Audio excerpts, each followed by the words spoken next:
Gentlemen, we have a system. A system rebuilt, enhanced, and weaponized for one purpose. To monitor, to archive, and to control the most dangerous organization in professional wrestling.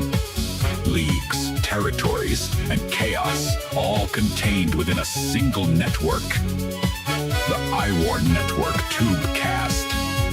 Powered by intelligence, driven by violence, and now, fully operational.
All right, welcome back to the IWAR Network Tubecast. I'm your host, Alex G. And tonight we have Matt, we have Adam, we have Ryan. What's going on tonight, gentlemen?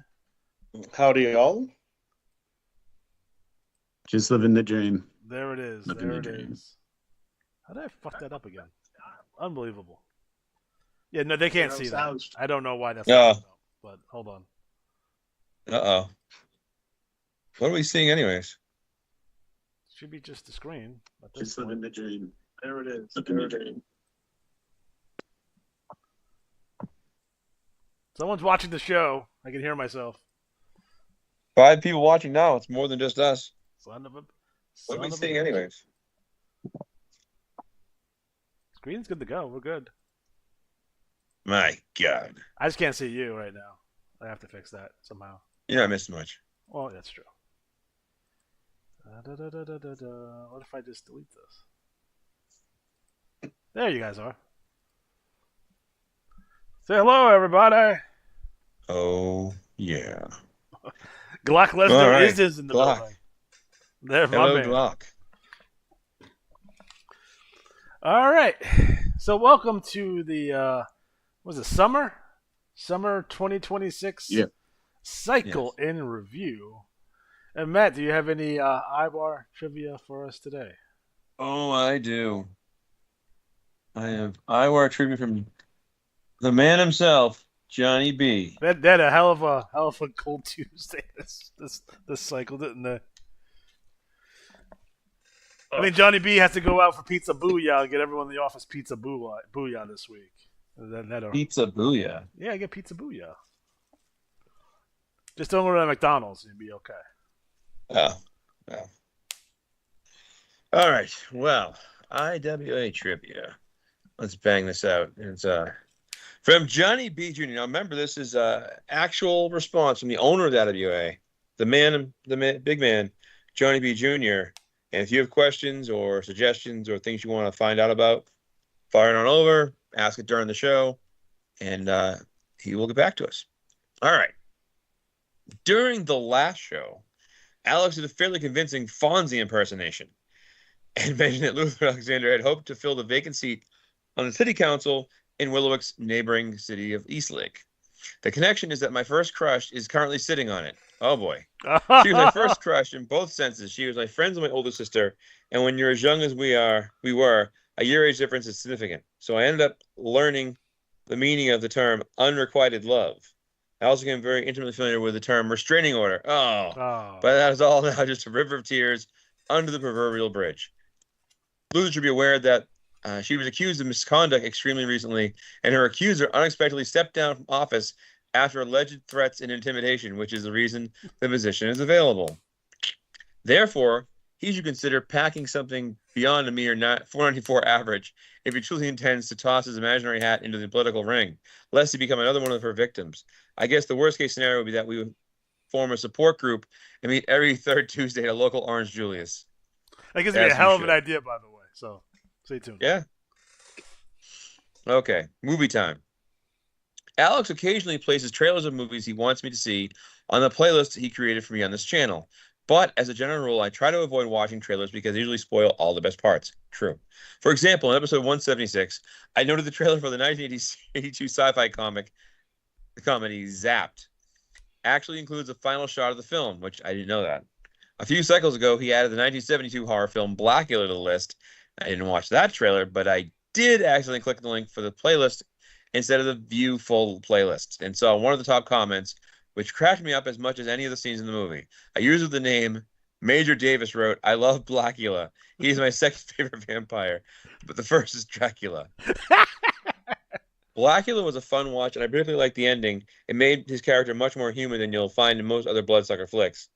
It was also nice seeing Judo Jean LaBelle make an appearance. We sure did. Train Roddy Piper, by the way. Be it a brief one. Longtime Tubecast viewers remember one or both times I shared the rumor about him embarrassing Steve Seagal. Yes. The sequel named Scream Blackula Scream, the title of which sadly missing the vocative commas, which could have stylized his fangs. Oh, good idea. Co-starred young Pam Grier, and while I didn't really measure up to the original, it's still pretty entertaining. In fact, it's my second favorite Blackula movie. The first is Blackula.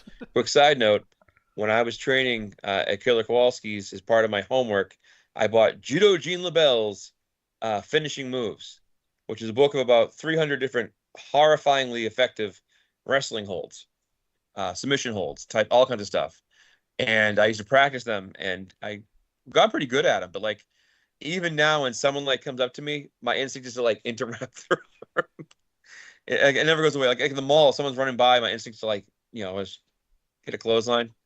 But Judo Jean LaBelle, I hear the story sometimes on Bill Simmons' podcast or the Rewatchables when I talk about Steve Seagal having shit himself on a set. Yeah, that's what Jean LaBelle did to him. Yeah, love it. Good guy. The night before I had planned to view Blackula, I watched Wesley Snipes' movie Money Train, which I heartily recommend. In it, a subway employee, no, not Jared, someone who oversees underground trains, was asked by a coworker when their horrible boss sleeps because she's seemingly always there. The response is during the day in a coffin. The characters played by Snipes and Woody Harrelson claim to be brothers despite being of different races. Does that remind anyone of certain brothers from the ECW? Well, characters in the next movie I'll mention were the basis for the gimmick. Let's see. AI write a segue like that. I just linked unrelated movies from different decades to unrelated professional wrestlers. There it is. There it is. Uh-oh. We're going to get some criticism here, I think. In episode 208, major BRL contributor and occasional co-host Jimmy recommended that I view the film Slapshot.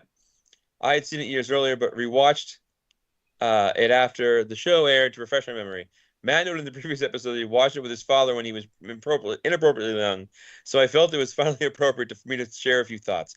Part of the story involved the three Hanson brothers, no relation to the American pop rock band, who were ultra-violent hockey players that wore thick glasses with big black frames held together by white tape. Yes, screenwriter Nancy Dowd was responsible for giving the birth to the Dudley brothers. I chuckled when it was noted that the Hansons had been transferred from the Iron League, which didn't specify which one, but is possibly the Hardcore Wrestling League. In the first group of Tubecast questions I ever answered, I wrote that my favorite wrestler growing up had been Abdul the Butcher.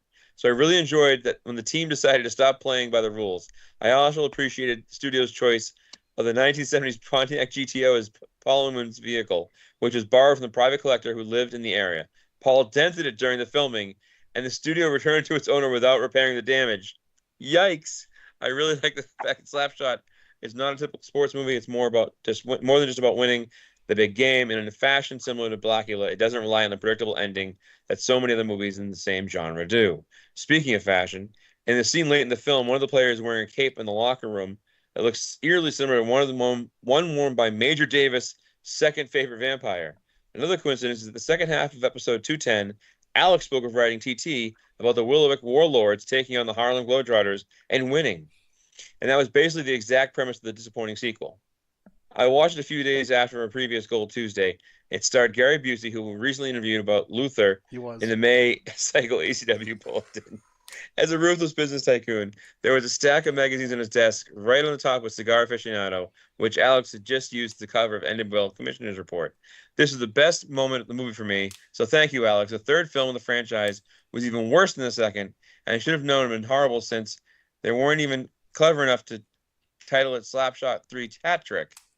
I mentioned the unrelated band Hanson, but there's a hardcore punk band in Boston named Slapshot that got its name from the film, and former Canadian punk rock group the Hanson Brothers also owe Nancy Dowd a debt of gratitude.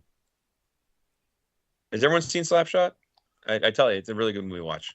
Not with kids. Sometimes I put the foil on the hands, so it's all good. I still see it at work. I'll get mad at a customer. I'm like, I'm going to go put on the foil. 2 nights ago, a.k.a. Gold Tuesday Eve, I mentally prepared myself for the impending onslaught of watching the 1981 movie An Eye for an Eye. Oh boy, here we go. Chuck Norris squaring off against Professor Tanaka. Yes, please. The last name of one of the characters was LaBelle, but sadly, he didn't perform any judo moves, probably because it was spelled differently. Speaking of letters, the call sign on the TV station of the film was KGAZ, K-Gaz, and Chuck certainly did. Oh, K-Gaz, oh boy. Wah, wah, wah. Oh boy, yeah. Last night I wound down from watching The Chaos by watching Universal Soldier: The Return. It has involved a well-known martial arts actor and TV reporter in peril, but this time it was Jean-Claude Van Damme facing Michael Jai White of Black Dynamite. Oh, okay. As well as Bill Goldberg, known at least by certain IWA members for his entrance music. It was mentioned 2 or 3 times that the reporter had been a cheerleader in school. Has everyone seen the cover of the latest NWL Commissioner's Report? Uh-oh. Alex was the only one in control of my supposedly official playlist, which he now has replaced with a list of top 10 movies. But Slapshot 2 and the Universal Soldier films were never on it, so how did he know not only that I'd be watching them at all, but when I would do so? Anyway, the script was laughably terrible, but it was miles better than the second or third movies in the franchise. The first one was easily the best, with the Muscles from Brussels taking on Dolph Lundgren, best known as Alex's favorite all-time movie, Kindergarten Cop 2. Which reviewed in episode 208 after he added it to the erstwhile playlist as a cruel joke. Good riddance to Johnny B and Alex G's infinite playlist, I say. By the way, Kindergarten Cop 2 was strangely absent from the list of top 10, as is Black Dynamite, despite him describing it in episode 206 as the funniest movie and right down my alley. All true. All right, I'll end tonight's segment with the IWA-related questions that was originally asked by Matt and Alex and throw in a music-related one for Alex. The RTL Commissioner Greg inquired via the chat window, when I tried to play the IWA when I was 11, there was a stable called Envious, NVUS. What happened to them? I have a special answer about this too. So Johnny B says, your best bet would be contact the 3 current managers I know of who were part of the group of some part. In reverse alphabetical order, these players are Solomon Shaw, Alan Hadley, and the manager of our reigning world champion, as well as one of my closest friends. God damn it. Dr. Payne and Mark DeShane. Let us know if you'd like us to forward the email from any of them. Finally, I promised Alex a question. What's going on with Luther with an E, Alexander? So, Alex, while you answer that, I'll pull up the information on NVUS. Oh, that was a typo. And I was too lazy to fix it. Nice. It was a typo. That's it. There you have, folks. That's it. Okay. So, I want to thank Tommy Zulu for coming up with the answer and also helping with the cover in the IWAR magazine. All right, so this is back from last episode. He said, there was a question in the Tubecast about the former stable Envious. In the late 90s, early 2000s stable led by Dan Delaney and Don Zurka, S-Z-U-R-K-A. Some of the notable names of the stable at different points included myself, John Akers, Hamilton Ortiz, and plenty of others. Envious was a top 10 stable each year from 99 to 2001 before disbanding. It returned for another run of the top in 2005-06 before disbanding again. Dan Delaney was one of the first inductees in R, which I believe is his Play-by-Mail Hall of Fame, Managers Hall of Fame, the write-ups on the history site. And he also let me know that Mike Eves runs a whiskey, guys. I always forget that. Mike Eves returning the beer. I'll get that later. So there you go. Once again, any IWA trivia questions or things you want to know about, really horrible movies you suggest, I think it would be a good one. Give it a go. I would say my movie to suggest is I can't remember the name of it. It's an 80s movie, but it's terrible, and it has Molly Snakes on the Ringwald in it. Plains? No. It's like a sci-fi Black Snake Moan? futuristic. No, but that's a close second. I'll find it and we can move on because this was a horribly dreadful long segment. DC Cab? Actually, you know what? It's not going to be long because the 27 minutes of punishing NWL coverage is due up any minute now. 27 minutes long, the recap for the NWL. It's a lot of stuff going on there. I want everyone to know that while that's playing and you're listening to that, the rest of us are going to be scrambling to read all the TT in our leagues. So we can cover that and tell Alex what's the dig. I dig that indeed. How about that? There you go. Actually, I have to get over there. Ugh. Yeah, after a while, I just felt bad of making Johnny B watch all these terrible movies all the time. But if anyone's interested in my top 10 movie picks, and that can change, by the way, weekly, because that answer does change quite a bit. Escape from New York. So do you like Escape from New York or Escape from LA better? Oh, New York, absolutely. Really? Oh, yeah. Interesting. LA is too goofy. It's the surfing, the basketball. I feel like Escape from LA is making fun of Escape from New York. Okay, I got the movie. It is 1983's Space Hunter: Adventures in the Forbidden Zone with Molly Ringwald, led by Peter Strauss. Oh. I will leave it at that. No trailer, no nothing else. Give it a go. I'll see if I can find it. It's probably not out there. It's on Tubi, maybe. So and that's the big challenge now is I'm going to get Johnny B to watch low budget black films on Tubi and have it be awesome. All right, so where are we going first? I guess. Well, I know, Adam, you have a appointment tomorrow morning, right? Yeah, it's at 10, so I'll be fine. I get to sleep until 7 tomorrow. Wonderful. Yeah, I mean that's the same here. That's a lot, so I'll be fine. It's better than 6. All right, so where do we want to lead off? Wherever you want, baby. Me? We can go. Yeah. Oh man, Pick it. I think. Well, Ryan, are you willing to give up the results? I think Adam missed this conversation before. We had a conversation about the Commissioner's Corner segment where we were saying if you're booking an event and you have the results come from this cycle, right? Do you want the players to write their promos as reactive to the event results or still building up we're building up and the results are, in the I prefer issue. the lame duck cycle myself, personally, but I prefer the what the results are, talk off them, set up the next angle, let's go. Move along. I'm probably more in that camp. The results are out. Let's get on to the next thing. Or you can write before the show if you want to. Just whatever works better for the person. But I usually just go from the results.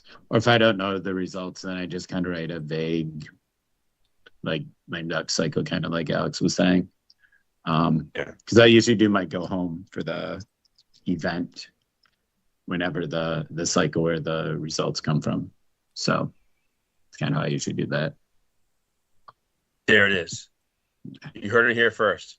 Yeah, behind the scenes. And last. The vote was 2-1. All right, adjourned. So where are we going? So, I like it. ACW. ACW. ACW. All right. Summer number 25. League champion, Texas Jesse Tombstone with a Son of a 501. bitch. Boo. Bounce back cycle. It's been a while. American Territories champion, Shotgun James Carnage. New England champion, Ajay Singh. Oh. Atlantic Coast champion, Blackjack Robertson. Great Lakes champion, Bo Brady. Smoky Mountain champion, the man of the night, Deuce Forsyth. Deep South champion, Vin Perez. Gulf Coast champion, Miles Maverick. Texas Heartland champion, Jackknife Justice. Rocky Mountain champion, Luther Alexander. Son of a bitch. and his best friend Senor Lucha won the Desert States. Pacific Coast, Knuckles Nelson. League Tag Team Champions, the Regulators, Shotgun James Carnage, Texas Jesse Tombstone. American Territories Champions, Wild Indies, AJ Singh and Vin Perez. League Six-Man Champions, Singh, Perez, and the big one, Stan Andreas. American Territories Six-Man Champions, Major Irritation, General Displeasure, and Colonel Flustered. And the Battle Royal winner, Texas Jesse Tombstone. So, right, what's going down in the ACW? Maybe we combine a couple here. Buford T. Justice is still he's in hot pursuit of what happened at WrestleNova with the stage exploding on former Commissioner Charles Norris. So he's promising tight security at the Great American Bash that's next cycle. There's $111 in the pot for the commissioner's titles. And I'll break that down in just a second. No one won the Triple Crown prize pool. So next cycle, if you win the League Six-Man, and TT, it's 60 matches and $1.1 million. Oh. Scrolling down. We'll go past the pay-per-view. Scrolling down. TT, we start off with Luther Alexander in the Luther limo, which is similar to the Pope Mobile. I dig it. Going through the streets of Willowick, waving to the people. He gets close to City Hall for a speech, and all of a sudden the pod starts levitating and flies over and lands in front of City Hall. After he gives a speech about how great he is and how safe the city is and how much better it is with him, Thunderstruck starts playing through some speakers. Through City Hall doors from outside, coming inside from outside, smoke is Keanu Thunder. Luther's very upset. Keanu spray paints the pod of the Luther limo. And that's where it's a sharp looking limousine, I'll tell you that right now. It is, yes. And I guess maybe Luther has a future challenger. He's not very happy about that. He's a very busy man, too, but not very happy about that. He's got to wrestle sometime. Yeah. Keanu Thunder does shop in a thrift store, by the way, so it's all good. Caught him there many times. Let's see. You want to tell us what's going on with Luther and your pages? Sure. We have a little trash talk from Luther talking about Hocus Crocus and He-Man Hovind. He has little hand puppets of those guys, which is hilarious, and the background is Chernobyl. Not in the French Alps, but the one that exploded. In addition to that, we have good old Dana Dodge speaking on Luther's behalf. Now, Dana Dodge is an actual real person. She was at the recent Memorial Day parade in Willowick. And she had some things to say about Luther. So she represents broads for Luther, so that's good to know. And Broads for Luther, nice. so good old Dana Dodge. So thanks, Dana, for being on Facebook, and she's really upset about that McDonald's. That's terrible, and we're working together on getting that changed to an Orange Julius. So. And then you will see that's an actual picture of said awful McDonald's, by the way. So that is the McDonald's in Willowick that Luther is with the thumbs down on it. So it pays off. I joined all these Willowick and Eastlake, and was it Mentors, the other one that I get hilarious things from. Also, apparently, Jackknife Justice Pass has been revealed. He's on a unicorn on a rainbow. So there you go. Well, what a nice guy.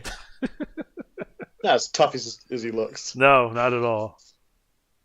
All right. Nightfall Cartel. They are accepting the challenge of the Regulators for the pay-per-view this cycle. Pretty much speaking of how they're the new guys in town, and the Regulators are the old. Even like old. They say something like even old horses have to ride off into the sunset. Sure. They had some really good lines in this one. Heart Association getting ready for all their matches and title matches at the Bash.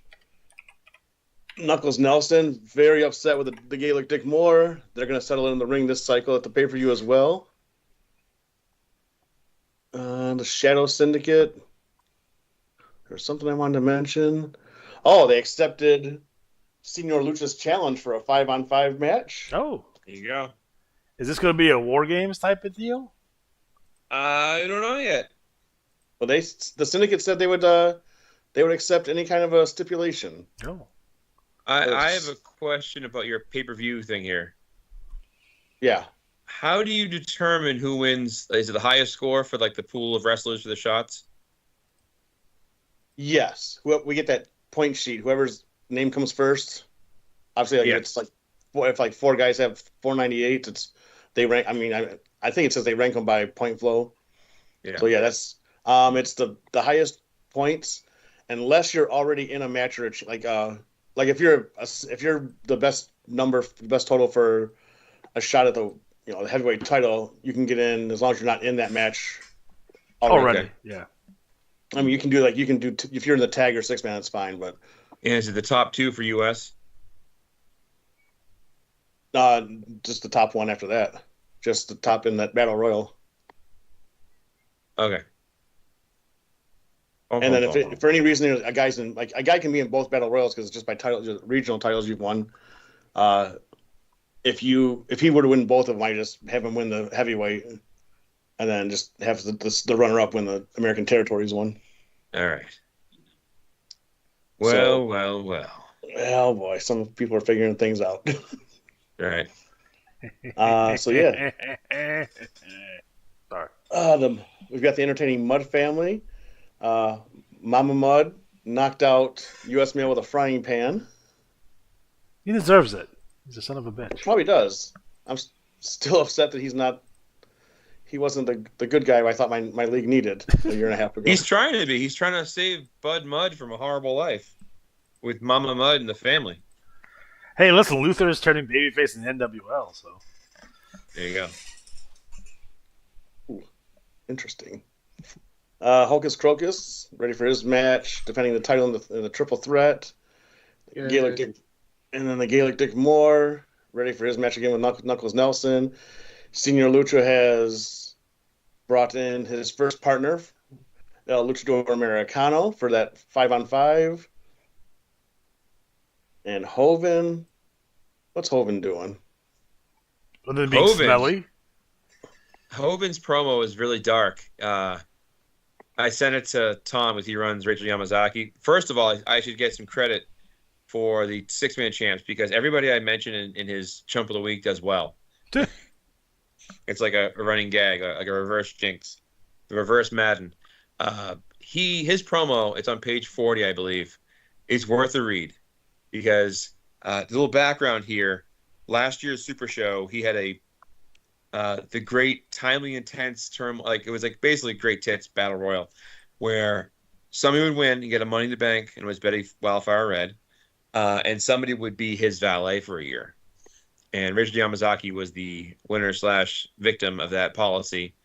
And so over the year, she, by the way, I should mention, in the NWL, she mentioned Tsuyoshi Mizuku, and Hoven played dumb for a while and then set him up and attacked Mizuku as this big, hatred for him. So Rachel has eventually kind of got given Hoven tips on those matches, has gotten in the BBL and so forth.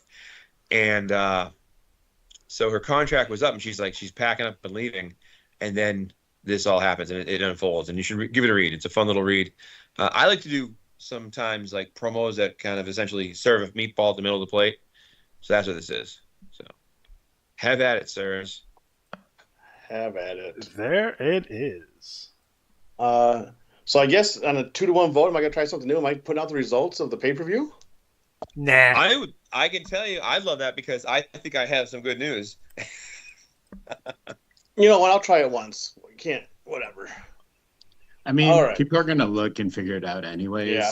Because they'll just get the strap file and then they'll talk about it.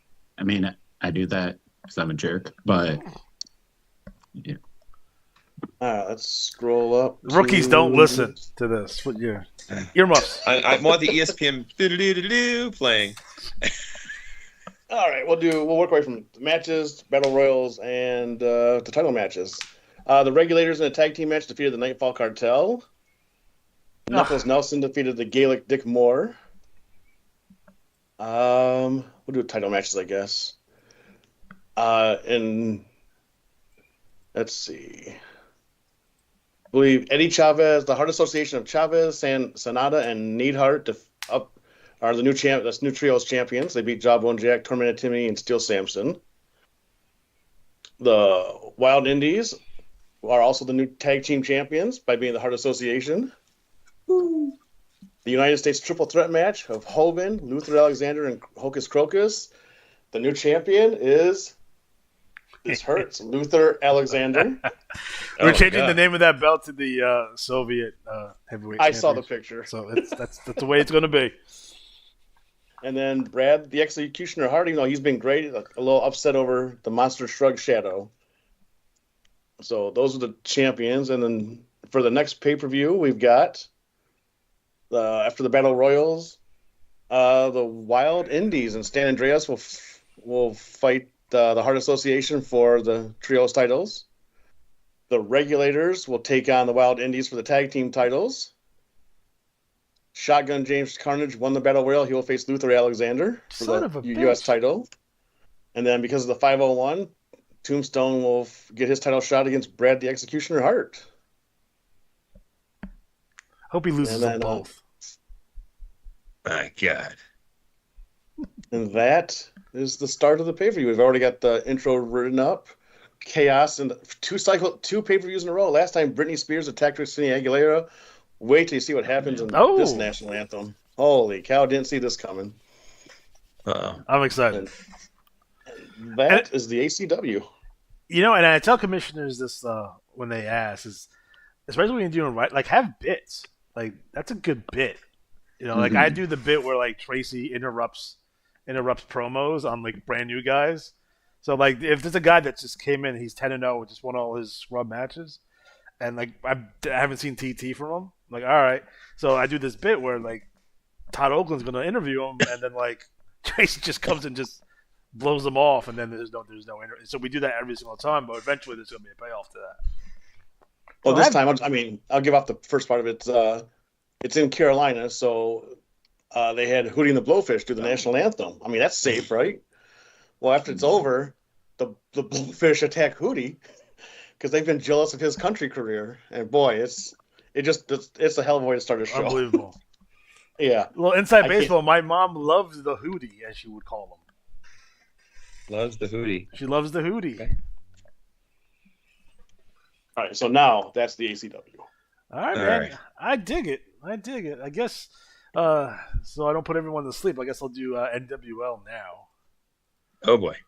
It's going to be long, guys. So just keep that in mind. So we have NWL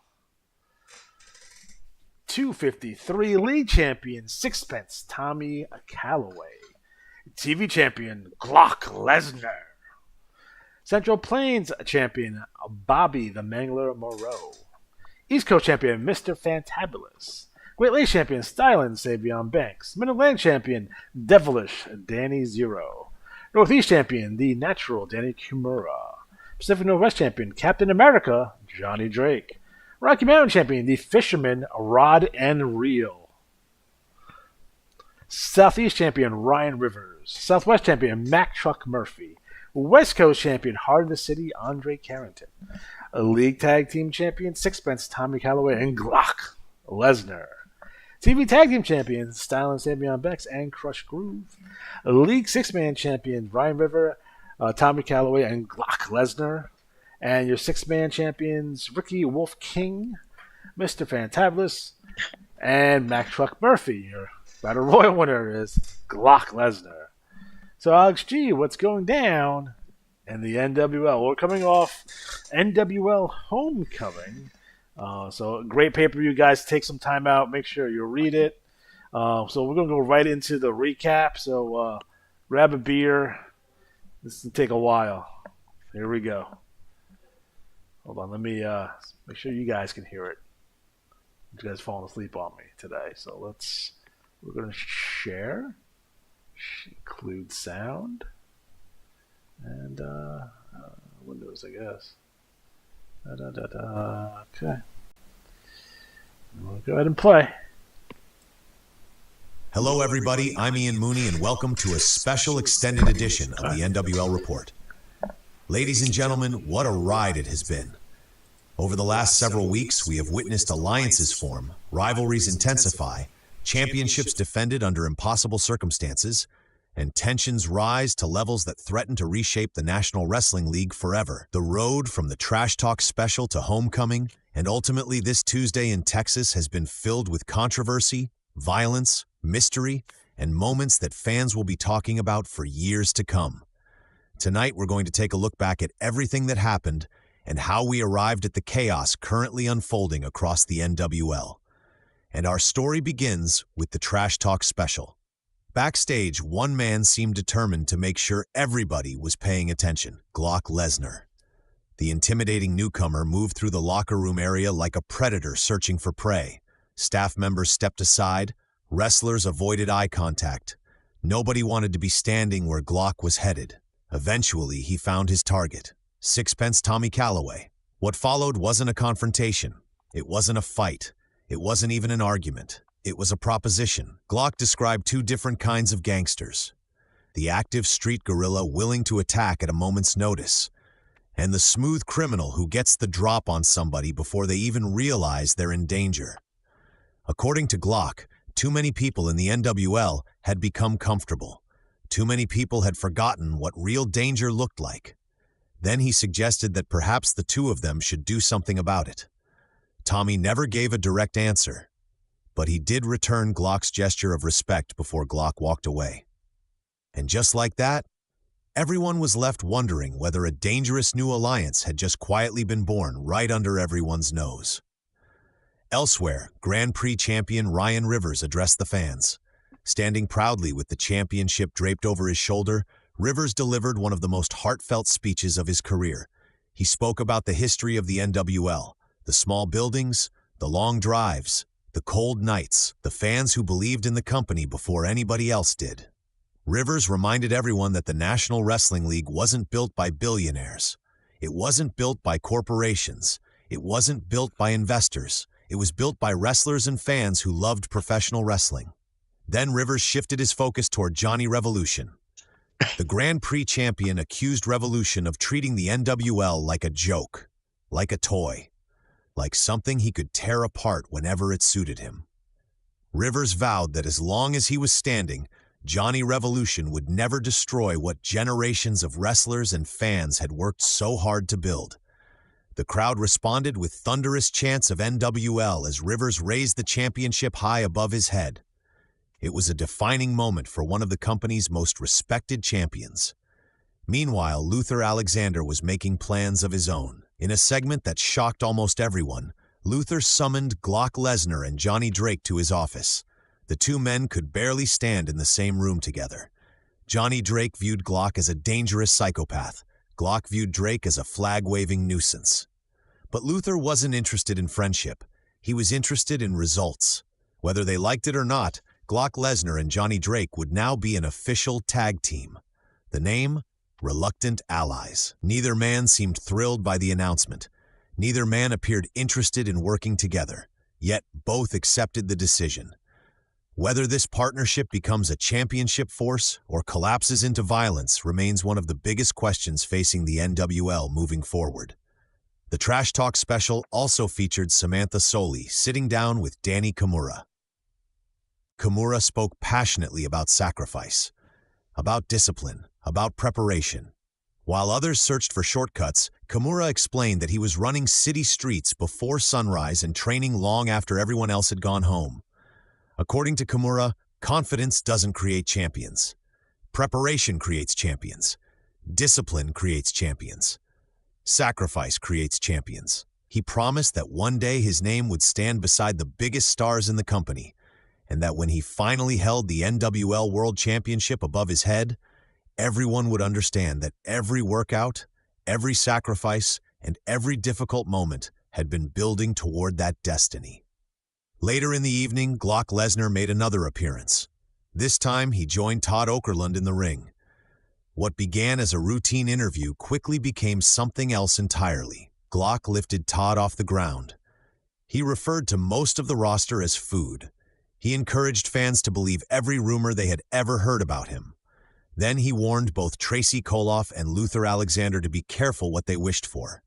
And just when it seemed things couldn't get any stranger, they did.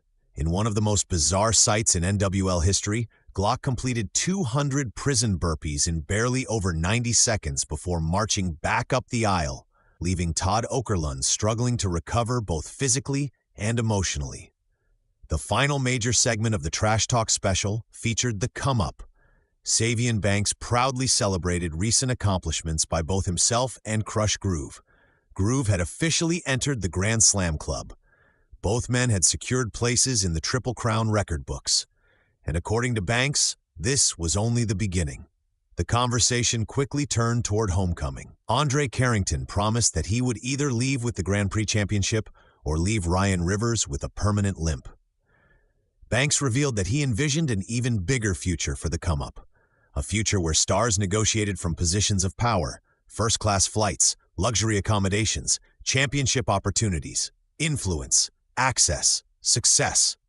That was the future Savion Banks believed belonged to the come-up. The segment ended in classic come-up fashion when Crush Groove attempted to negotiate for Doritos, despite the fact that catering already had plenty available. And with that, the stage was set for homecoming. Homecoming arrived from a sold-out Nassau Coliseum and immediately established itself as one of the most important nights in National Wrestling League history. The evening opened with a celebration of everything that made the NWL special. Highlights from throughout company history played before the packed crowd. Legendary moments, historic championships, memorable rivalries. The video package concluded with Luther Alexander stepping forward and declaring, "This is where it all begins again." Moments later, Johnny B appeared beside him. "Welcome home." The crowd erupted. The atmosphere was electric. Unfortunately, it didn't stay sentimental for very long. Jack Cornette informed the audience that he had received a telegram from Luther Alexander authorizing the Oak Ridge Boys to perform. There was just one condition. They had to perform the Soviet national anthem. The crowd hated the idea immediately. Before the performance could even finish, Glock Lesnar stormed the ring and destroyed the Oak Ridge Boys, turning what was supposed to be a musical performance into an absolute disaster. Moments later, Glock entered action against former five-time national champion Ken Davis. The result was quick. The result was violent. The result was decisive. One devastating powerbomb. 45 seconds, match over, message delivered. Backstage, Todd Okerlund attempted to interview Mr. Fantabulous. The interview didn't last long. Tracy Koloff interrupted and spent several minutes praising Luther Alexander while warning everyone that Johnny Revolution was completely unprepared for what was coming.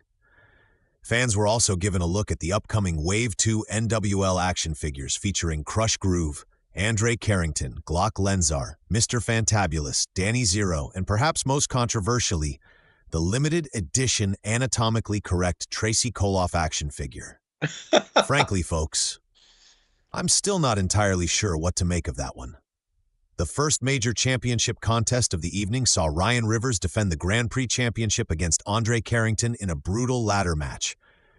Carrington repeatedly appeared to signal for help throughout the contest. Nobody came. No Savion Banks. No Crush Groove. No members of the come-up. No backup plan. Just Andre Carrington and Ryan Rivers fighting for championship gold. Ladders crashed. Bodies flew. Tables shattered. The punishment was relentless.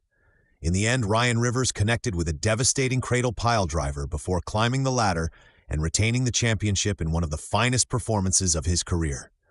Meanwhile, Mr. T and NWL security were investigating suspicious activity involving the come-up. During their search, they discovered a clue. 2 letters, MM. Nobody seemed to know what the initials meant. Yet somehow those 2 letters quickly became one of the biggest mysteries coming out of homecoming. Prince Pimplefire then defeated Magnum AI in what was announced as Magnum's final NWL appearance. As Magnum departed, The Nassau Coliseum crowd serenaded him with a chorus of goodbye. It was a fitting send-off for a competitor who had left a lasting impact on the promotion. The evening then shifted toward one of the strangest matches of the year. Ryan Rivers versus the mysterious Yellow Scorpion. Almost immediately, fans noticed similarities between the masked wrestler and Luther Alexander. The timing, the movement, the offense, the confidence, everything felt familiar. The similarities became impossible to ignore. Following interference involving Johnny Revolution and Kim, Rivers somehow managed to pin the Yellow Scorpion while trapped inside the Oxygen Destroyer submission hold. It was one of the most bizarre finishes anyone had ever witnessed. And what happened next changed everything. Ryan Rivers had been granted 5 minutes with Johnny Revolution. For weeks, he had been waiting for this opportunity. For weeks, he had been demanding it.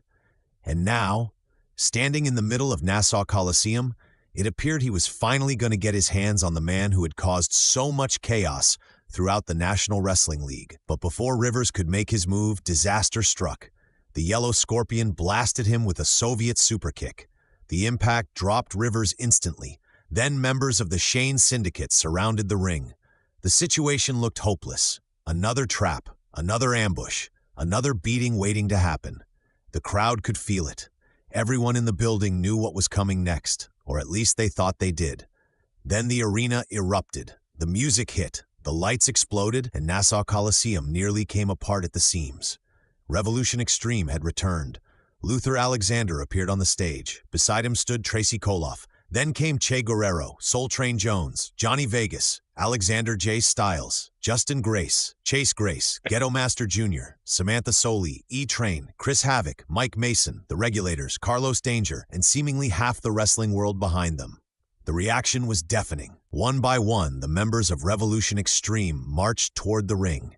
The Shane Syndicate suddenly realized the numbers game had changed. Then another shockwave hit the building. Johnny B walked onto the stage, wearing a Revolution Extreme shirt. The crowd couldn't believe what they were seeing. And somehow there was still another surprise waiting. Moments later, the real Kim appeared. The revelation instantly raised even more questions. If that was the real Kim, then who exactly had been standing beside Johnny Revolution all this time? The confusion was overwhelming. But then came the moment nobody will ever forget. Soul Train Jones slowly rose from his wheelchair. For a second, the crowd didn't know how to react. Then realization hit. Soul Train Jones was standing. The building absolutely exploded. The reaction was one of the loudest in homecoming history. Revolution Extreme stormed the ring from every direction. The Shane Syndicate was overwhelmed. Bodies flew, punches landed. Chaos consumed the arena. For the first time in a very long time, Revolution Extreme stood united. And standing in the center of it all was Luther Alexander. As the dust began to settle, Luther turned his attention toward Ryan Rivers. The Grand Prix champion had fought through everything. Johnny Revolution, the Yellow Scorpion, the Shane Syndicate, Andre Carrington, every obstacle imaginable. And now Luther Alexander stood face to face with him. Luther offered Ryan Rivers membership in Revolution Extreme. Then he made an even bigger statement. One day, according to Luther Alexander, Ryan Rivers would become world champion. The crowd roared. It was a remarkable moment, a defining moment, a moment that seemed destined to close the chapter on homecoming. Then everything changed again. A masked man suddenly appeared behind Johnny Revolution. In his hands was a barbed wire baseball bat. Nobody saw him coming. Nobody had time to react. One swing, Johnny Revolution collapsed. The arena gasped. The masked attacker stood over the fallen Revolution, then slowly removed the mask. The reaction was instantaneous. Ricky Spanish. The crowd absolutely lost its mind. One of the most feared men in wrestling had arrived, and Johnny Revolution was the first victim. Security scrambled. Officials rushed the ring. Revolution Extreme stood shocked, but the damage had already been done. Ricky Spanish had returned, and he had made his intentions perfectly clear. If the return of Revolution Extreme wasn't enough, the chaos continued in the National Tag Team Championship ladder match. Champions Brian Clothier and G-Force Gary Morris defended against Savion Banks and Crush Groove of the Come-Up. The match was absolute insanity. Ladders crashed into bodies. Tables shattered beneath wrestlers. competitors launched themselves through the air with complete disregard for their own safety. The punishment became increasingly brutal with every passing minute. At one point, Gary Morris appeared to suffer a serious knee injury. Most competitors would have stopped. Most competitors would have surrendered. Not Gary Morris. He continued fighting. He continued climbing. He continued sacrificing himself for the championship.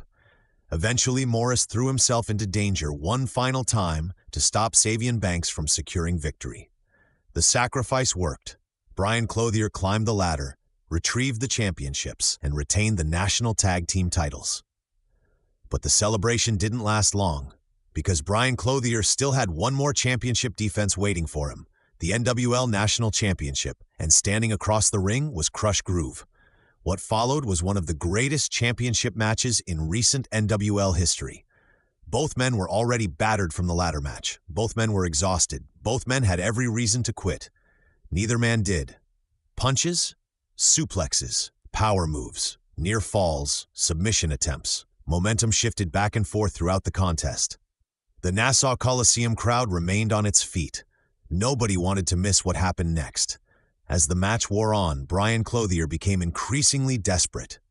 The confidence that had defined his championship reign began to crack. Then it happened. Clothier rolled out of the ring, reached underneath, and pulled out one of the most infamous weapons in NWL history, the bolt cutters. The moment fans saw them, they knew exactly what was coming. Boos filled the building. The challenger looked furious. The champion climbed back into the ring carrying the steel weapon. It appeared Crush Groove's championship dreams were about to end. Then something happened that nobody expected. Brian Clothier hesitated. For the first time in a very long time, the national champion looked unsure of himself. He stared at the bolt cutters. He stared at Crush Groove. He paused, and that single hesitation changed everything. Crush Groove exploded forward. A thunderous superkick connected directly with the bolt cutters. The steel smashed back into Clothier's face. The champion collapsed. The crowd erupted. Crush Groove dove on top. The referee counted 1, 2, 3. We had a new champion. Nassau Coliseum came unglued. Crush Groove had captured the NWL National Championship, the biggest victory of his career, the culmination of years of work, years of sacrifice, years of proving doubters wrong. As Crush celebrated with the championship, Brian Clothier sat against the ropes, blood pouring down his face, the bolt cutters lying beside him. The very weapon he intended to use had ultimately cost him everything.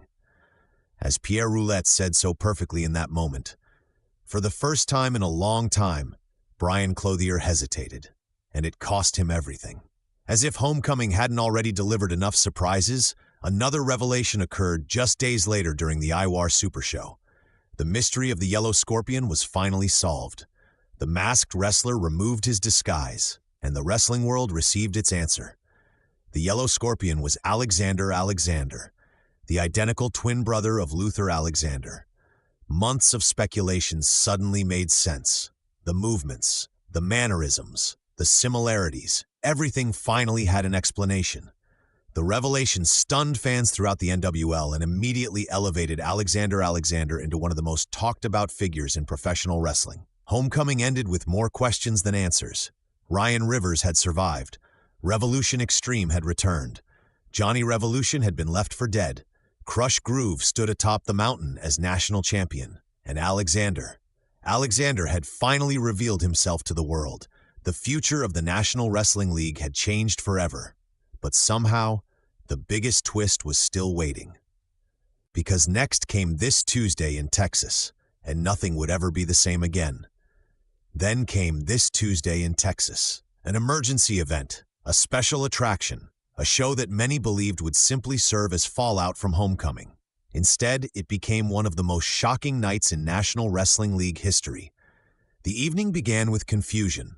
Backstage, a man everyone believed to be Luther Alexander confronted Jack Cornette and demanded that an immediate Grand Prix championship match be sanctioned between Ryan Rivers and Andre Carrington. Cornette was stunned.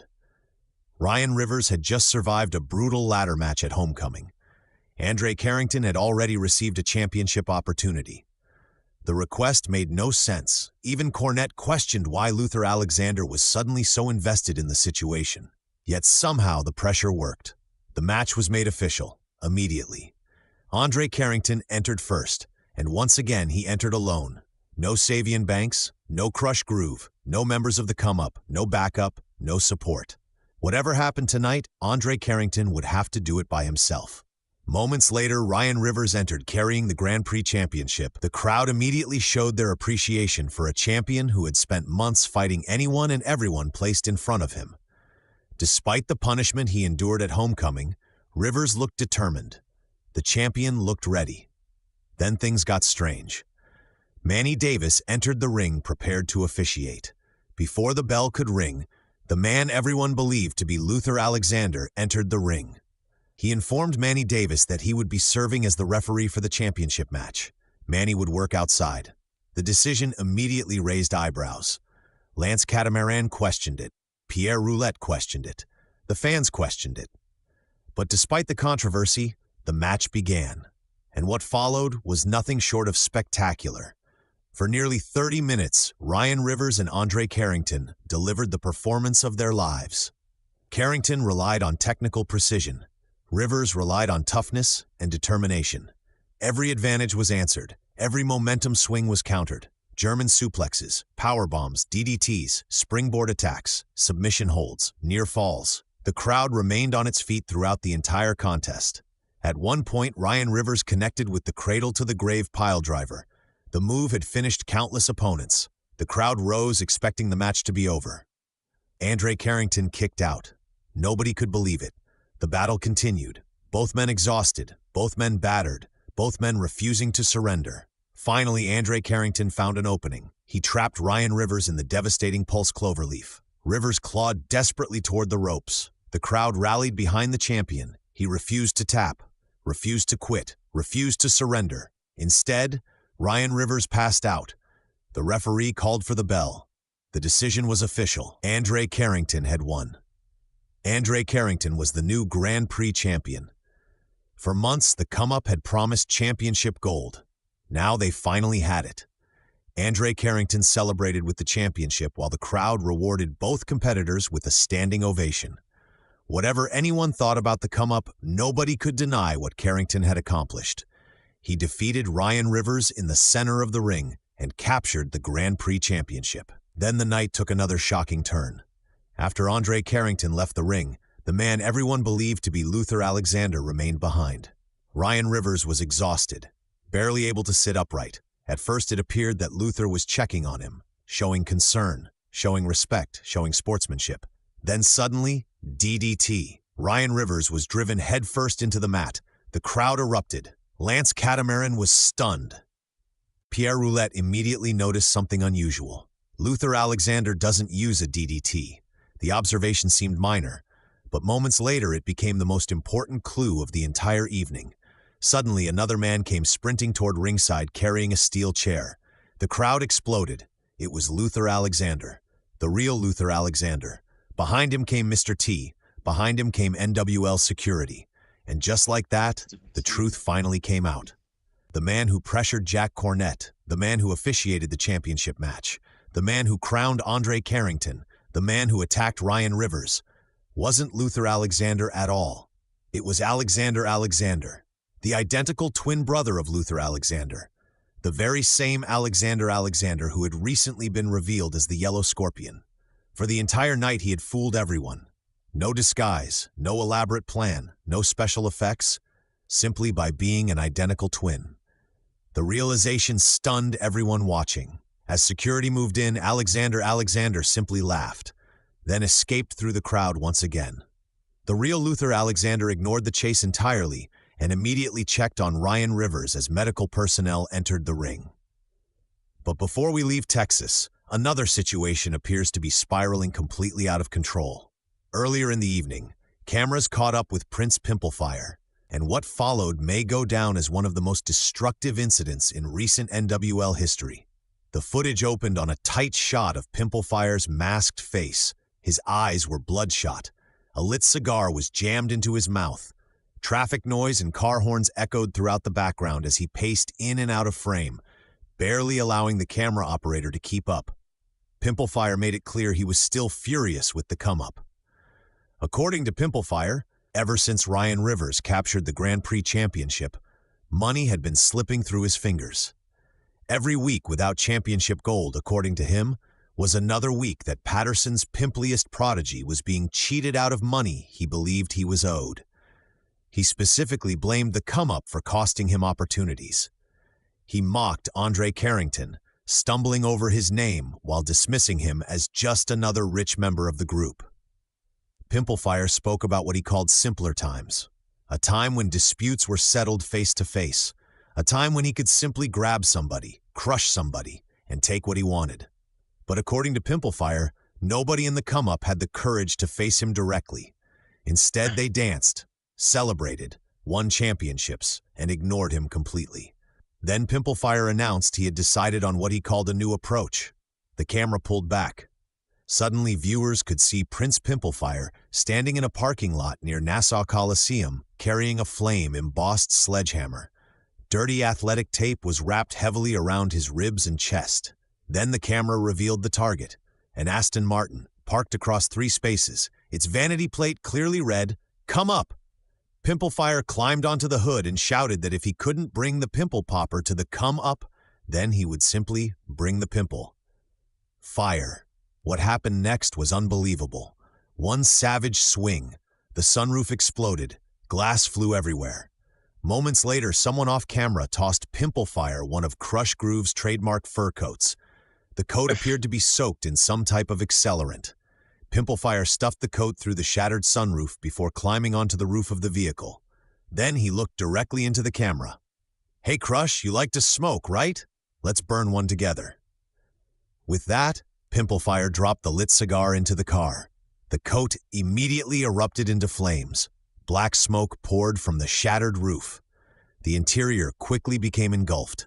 Windows exploded from the heat. Sirens could already be heard approaching in the distance. Standing atop the burning vehicle, Prince Pimplefire threw his head back and laughed hysterically as flames consumed the Aston Martin beneath him. Then, seemingly remembering his injured ribs, he grabbed his side dramatically while continuing to cackle like a madman. The final image showed Prince Pimplefire standing atop the burning Aston Martin while thick black smoke filled the night sky. Moments later, the camera feed abruptly cut out. Needless to say, tensions between Prince Pimplefire and the come-up have escalated to an entirely new level. And something tells me this situation is far from over. And if recent events have taught us anything, the next chapter may be even more explosive than the last. For the NWL Report, I'm Ian Mooney. We'll see you next time. There it is.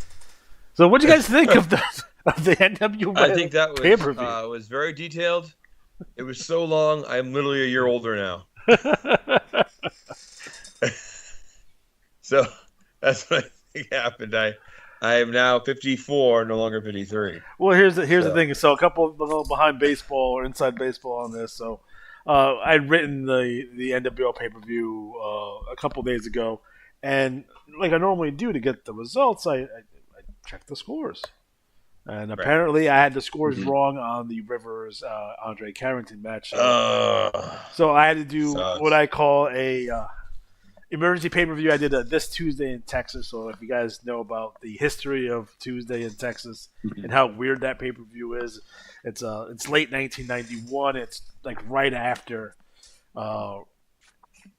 Survivor Series 91, where Undertaker wins the belt, and they do this weird pay-per-view thing, and it's supposed to be, hey, listen, if we have a smaller pay-per-view, that's less money. Would people buy it monthly or every couple of months? So that experiment actually failed, but there was controversy in that match, and that's what led to the Royal Rumble 92 with Flair winning the belt. So I've done this before. If I've made a mistake on a pay-per-view, I will run it back with this Tuesday in Texas. So that's fairly I haven't made too many mistakes, but the 2 or 3 times I've done it, that's what I've done to correct it. So, hey, listen, guys, we're human. Commissioners do make mistakes. It happens from time to time, and as long as the commissioner is committed to fixing those mistakes, there's no harm, no foul. Sometimes the mistakes will work out better for you too. from a creative point of view. But next pay-per-view will be Rumble in the Bronx, by the way, with the Rumble in the Bronx match. Which, for those of you who don't know what the Rumble in the Bronx match, it's a battle royal. It's an elevated ring that's about 20 feet off the ground. Around the ring, there's various hazards: barbed wire, C4. There's a tank with electric eels, live scorpions. It's the most important. There's live scorpions, Legos. Thumbtacks, syringes, nails, all types of stuff. So it's a battle royal. So if you get thrown out of the ring, you're probably gonna die. And people have died in that match. So it's happened before. So I'll announce the main event right now. The main event of Rumble in the Bronx will be Crush Groove taking on Prince Pimplefire for NWL National Championship. We're also going to have Ryan Rivers taking on Andre Carrington. And the rubber match on that. So those are the two that have been announced so far. And hey, guys, if you have a match that you want to be in or you want to challenge someone, let me know. We'll make sure we do it. There it is. And there it is. And that's the NWL in a nutshell. Yes. So, gentlemen, where we're heading to next? WTL. All right. The Western Trails League. Western Trails Heritage League. Well, no. Western Trails Heritage States League. In the summer, Bolton 128. The Western Frontier champion is Pale Rider. Lone Star champion, Ghost Machine. The Central Plains champion, Disembowler Mongrel. Oh. The Mexico champion, Chavez y Chavez. The Dodge City champion, Garrett Washington Allegheny. Tombstone champion, the Outlaw Josie Wales. Prairie View champion, the Cobra Riley Orton. Dealmaker champion, Zorro. The Badlands champion, Renegade Riley Reinhard. Cripple Creek champion, Sister Sean Brutal. Southwest champion, Local Worker in a Machine Mask. And the Chisholm Father, Arturo Bartolo. The Western Frontier Tag Champions, winning just winning 5 free matches, not another 5. Is Disembowler, Meat Hook, and Mongrel. And Lone Star Tag Champions, Joseph Lojo Cartwright and Eric Haas Cartwright. Western Frontier 6-man champions is the Reinhardts and Battle and Jack Brocious. I know that's a World 6. I've talked to Wade about that one. And the Lone Star 6-man champion are Dream Machine, Order Machine, and Chaos Machine. And the Bunkhouse Brawl was won by Disembowler Mongrel. So let's see what's going down here. Real quick, I was recently watching the final episode of Championship Wrestling from 1986, and it had a match on there that it was Dory and Horse. No, it was Haas Funk and Jimmy Jack Funk taking on Dick Slater, which was interesting to me because Jimmy Jack is pretending to be Terry Funk, and also Dick Slater is also pretending to be Terry Funk in that match. It's really weird. Great. It's like when there's 2 blonde nature boys in the same company at the same time. And you're I just want like, Terry Funk. I don't want Dick Slater or Jimmy Jack Funk. Get out of there. Yeah.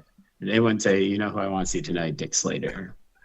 It was funny because he had a Confederate. He was a babyface. He had a Confederate gimmick in WWF, which is all like Northeast. So, like, get booed out of Madison Square Garden. What are you guys doing? Right. God damn it, George Scott. You're drunk. Terrible. Let's see where. Yes. The what's going down WTL. Let's see. Got the pay-per-view coming up. America's Most Wanted, Ravishing Rex Chambers defends against Mange. So that should be interesting. Little clash of styles between those two. He's gonna win everything. Goddamn Rex Chambers. Rex Chambers is gonna win everything. Yeah. Unbelievable. It was a good draft pick. But I don't know. Mange is tough. Mange wins a lot too. So we'll see what happens. And that's next cycle. So it's based on next cycle's scores. Number 1 contender, Jurassic Machine versus Steel.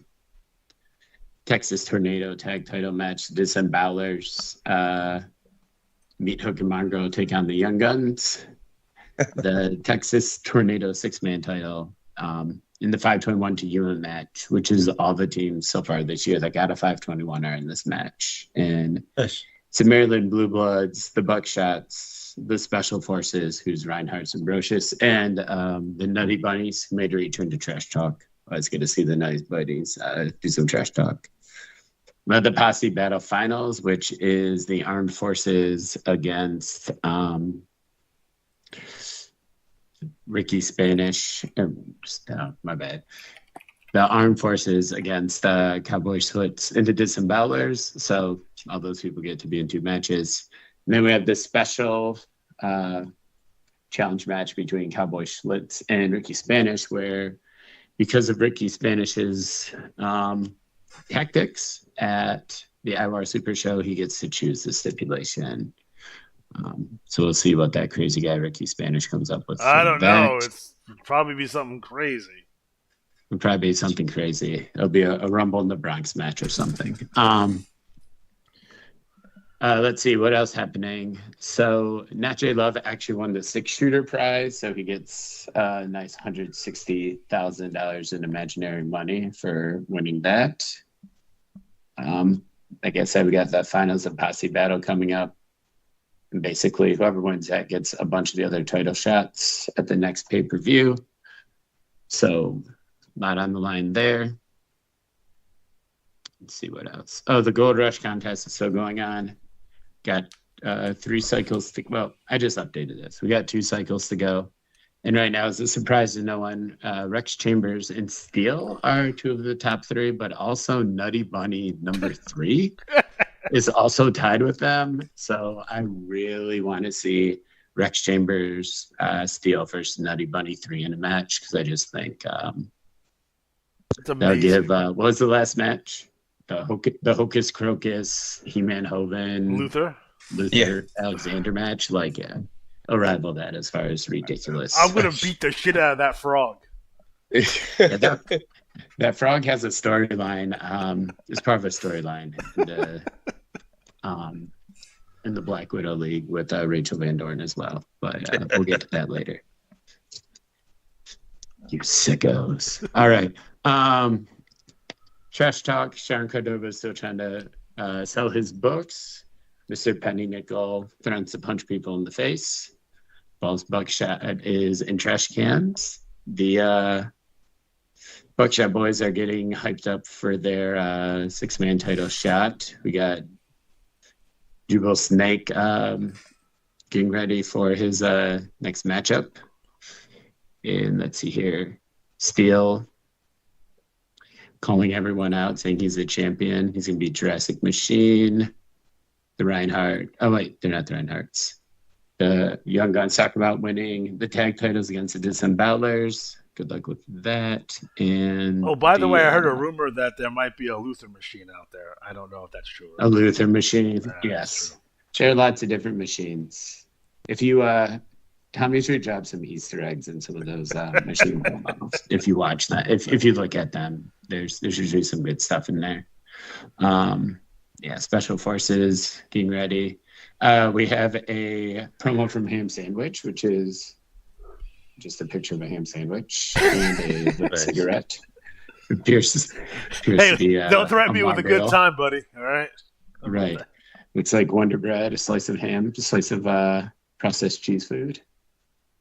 Reminds me of my youth. Like I said, the Nutty Buddies are there with a crowbar because they're Nutty Buddies.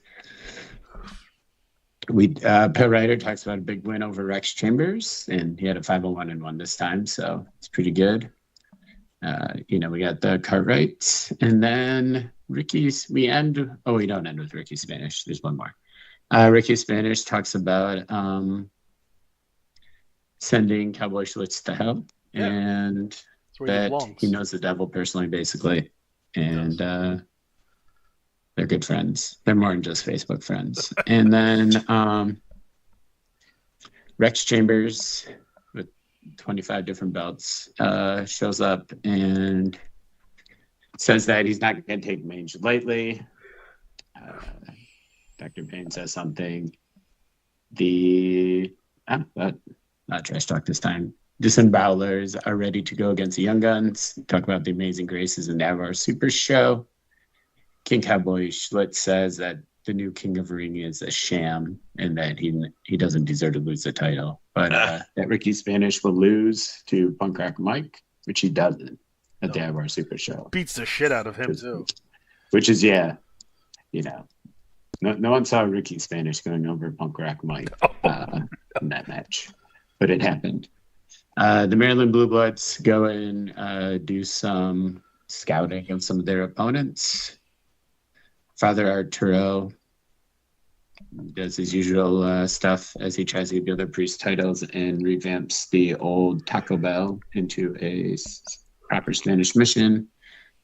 And let's see, Marshall Reeves and Nat Love have titles. Those guys always have championships, man. They're good. And then Mange talks about how he's going to win the title. He's going to beat Rex Chambers, and just a dark promo about how he's going to win the title. Then we have a bunch of machines. See who might be in that. Who might be a machine? Who might not be? Especially local worker machine is usually a fun one to try to figure out who that is every time. You have to look at the finishing move.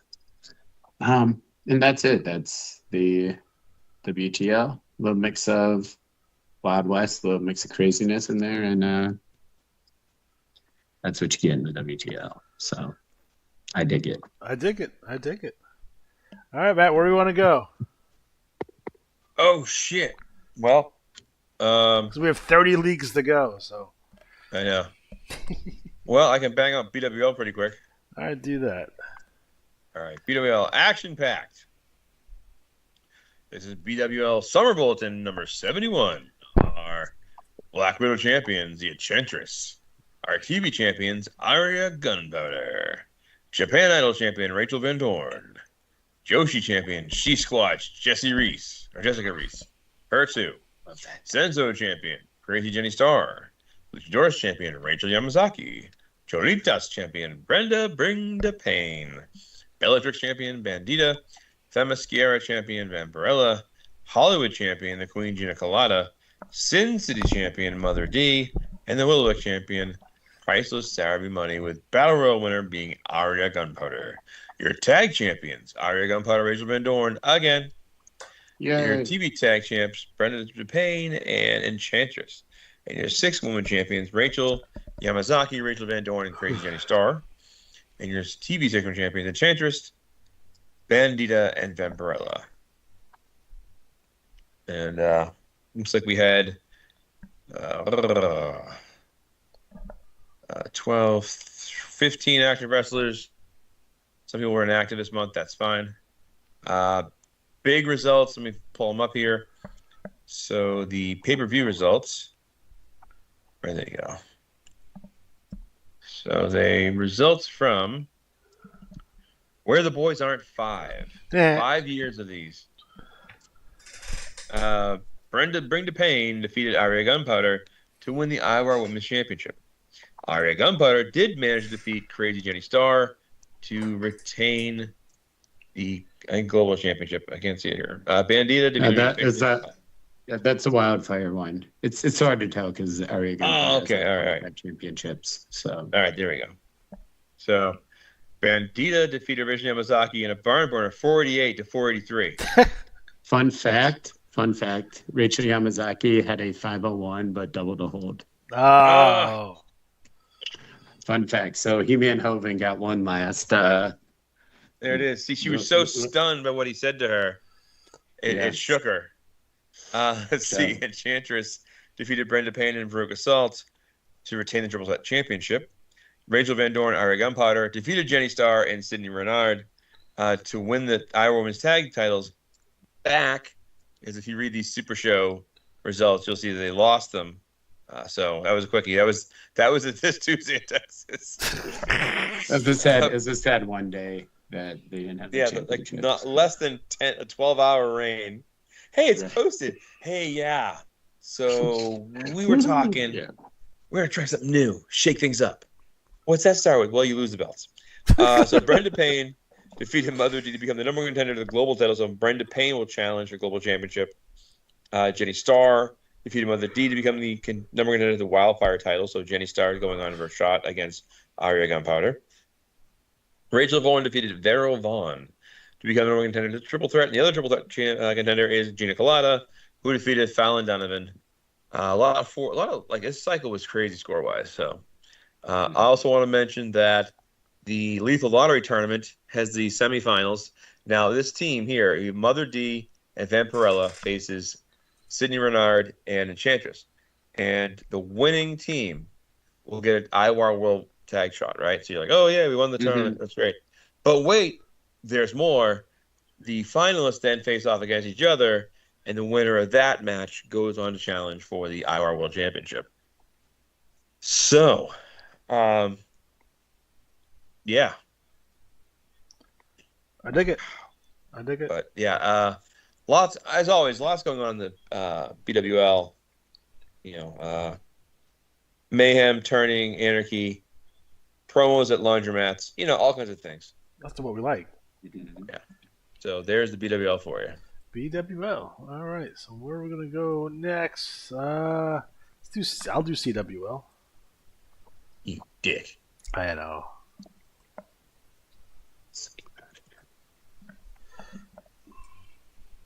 My internet's being funky too. Show's still on though, so I don't know. It's weird. Pull up this on my phone.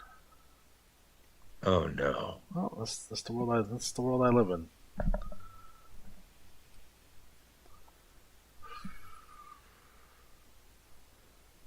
wonder what the IWA uses for their website. I wonder if this is an old GoDaddy site. Oh no. Oh yeah. Oh yeah. All right, CWL number 356, summer 2026. League champion Uncle Sam. TV champion Happy Meal. United States champion Axel von Schnapp. Yukon champion Hypnotic. Caribbean champion Picasso. Amazon base champion Duff Dugan. British Isles champion The Chameleon. Arabian champion Reborn Jonathan Davis. South African champion Blitzkrieg. Siberian champion The Genuine Artificial.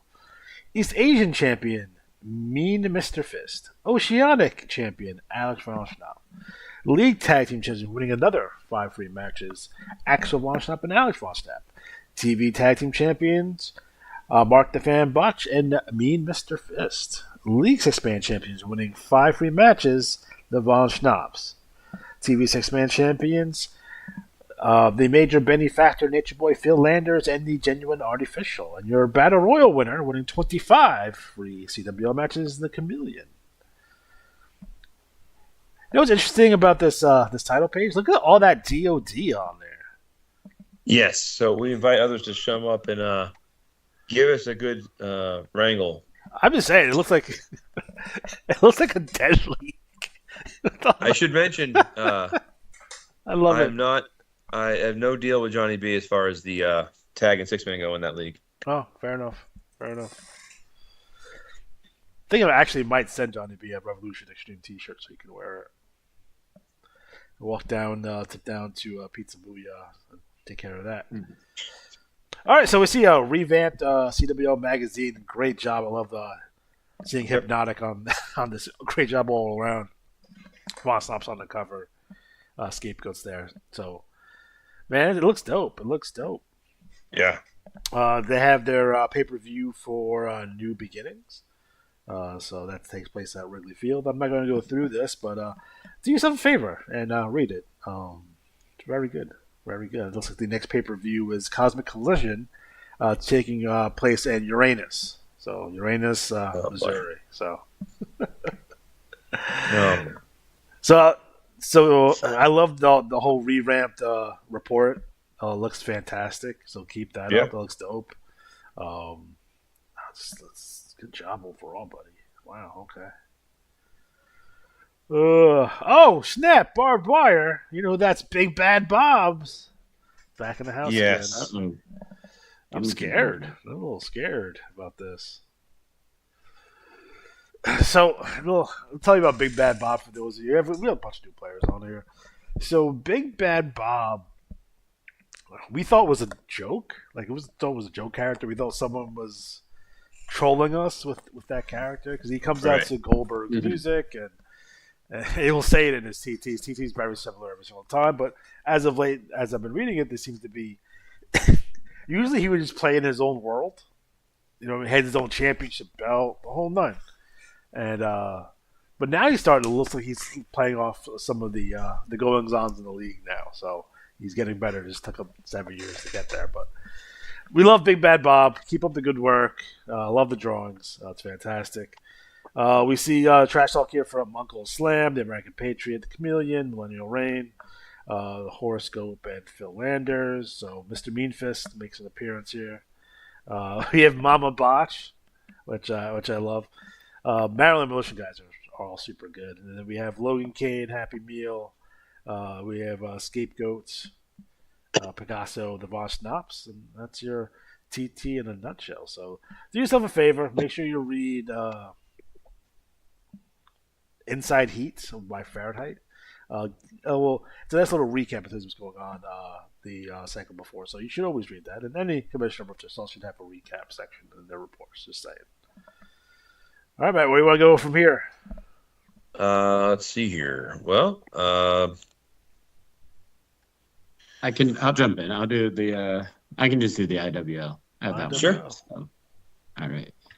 IWL, the Independent Wrestling League, 226. League champion Pilot, the television champion Father Conrad, the New York City champion Kamikaze, Los Angeles champion Starlight, Boston champ Alec Van Snap, Detroit champ Axel Van Snap, Cleveland champ Magnum TL, Dallas champ Super Machine, Memphis champ Dark Chocolate, Miami champ Killer Cordell Stewart, San Francisco champ Jumbo Machine, Chicago champ Canada, Canada's Strongest Man Gordon Donovan, League Darren's Tag gonna be Team upset. Champions.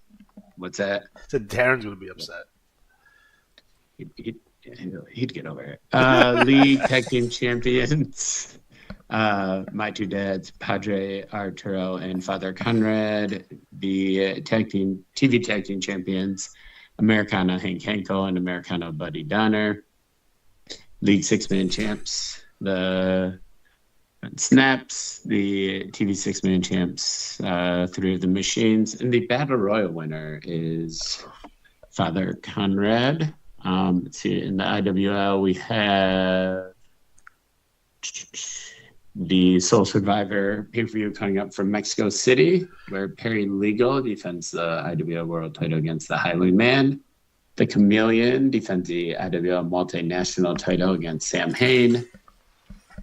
My two dads defend the IWL World Tag title against 13 and Christopher Kane. And the Litigators defend the World Six-Man titles to the Michigan Border Patrol against the Michigan Border Patrol.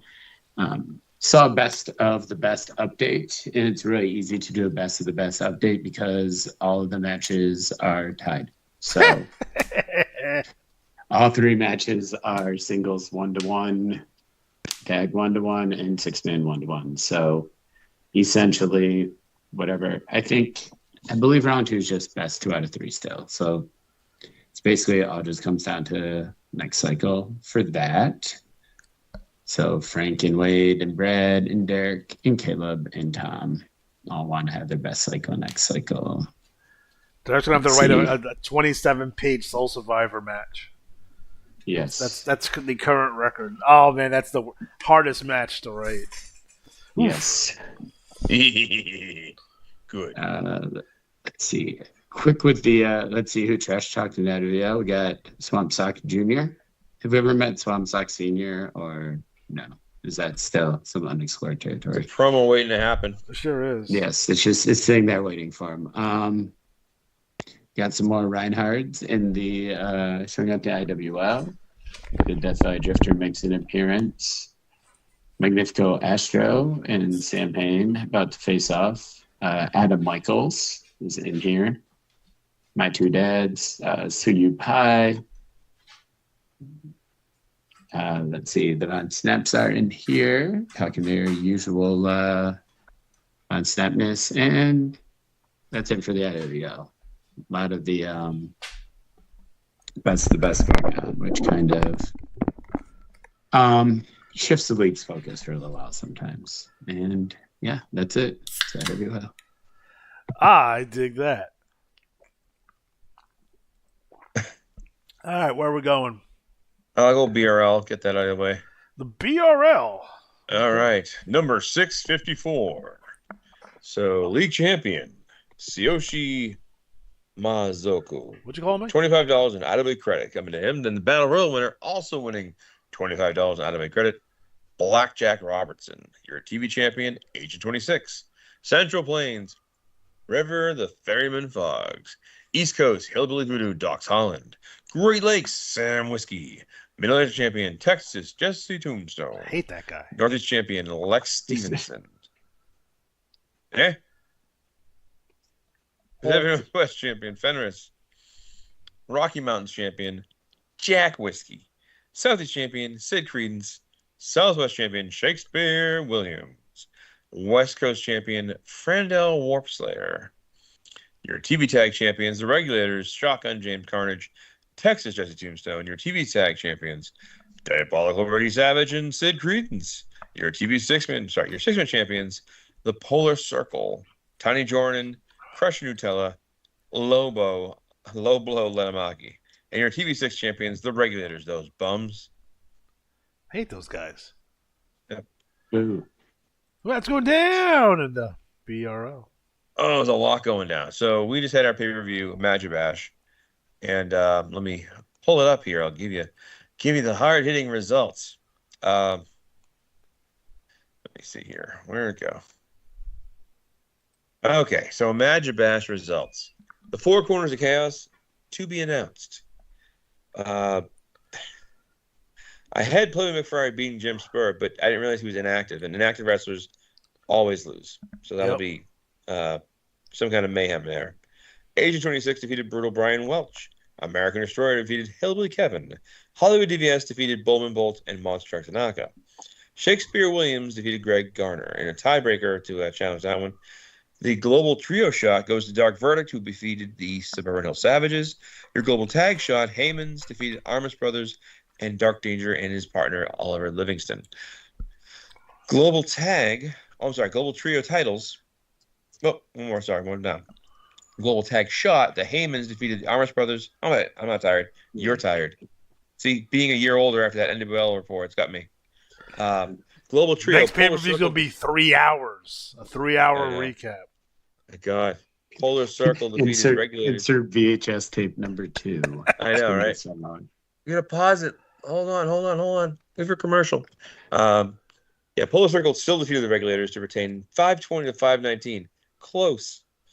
Your global tag shot, the McFlahertys were upended by the Diabolical Kingdom.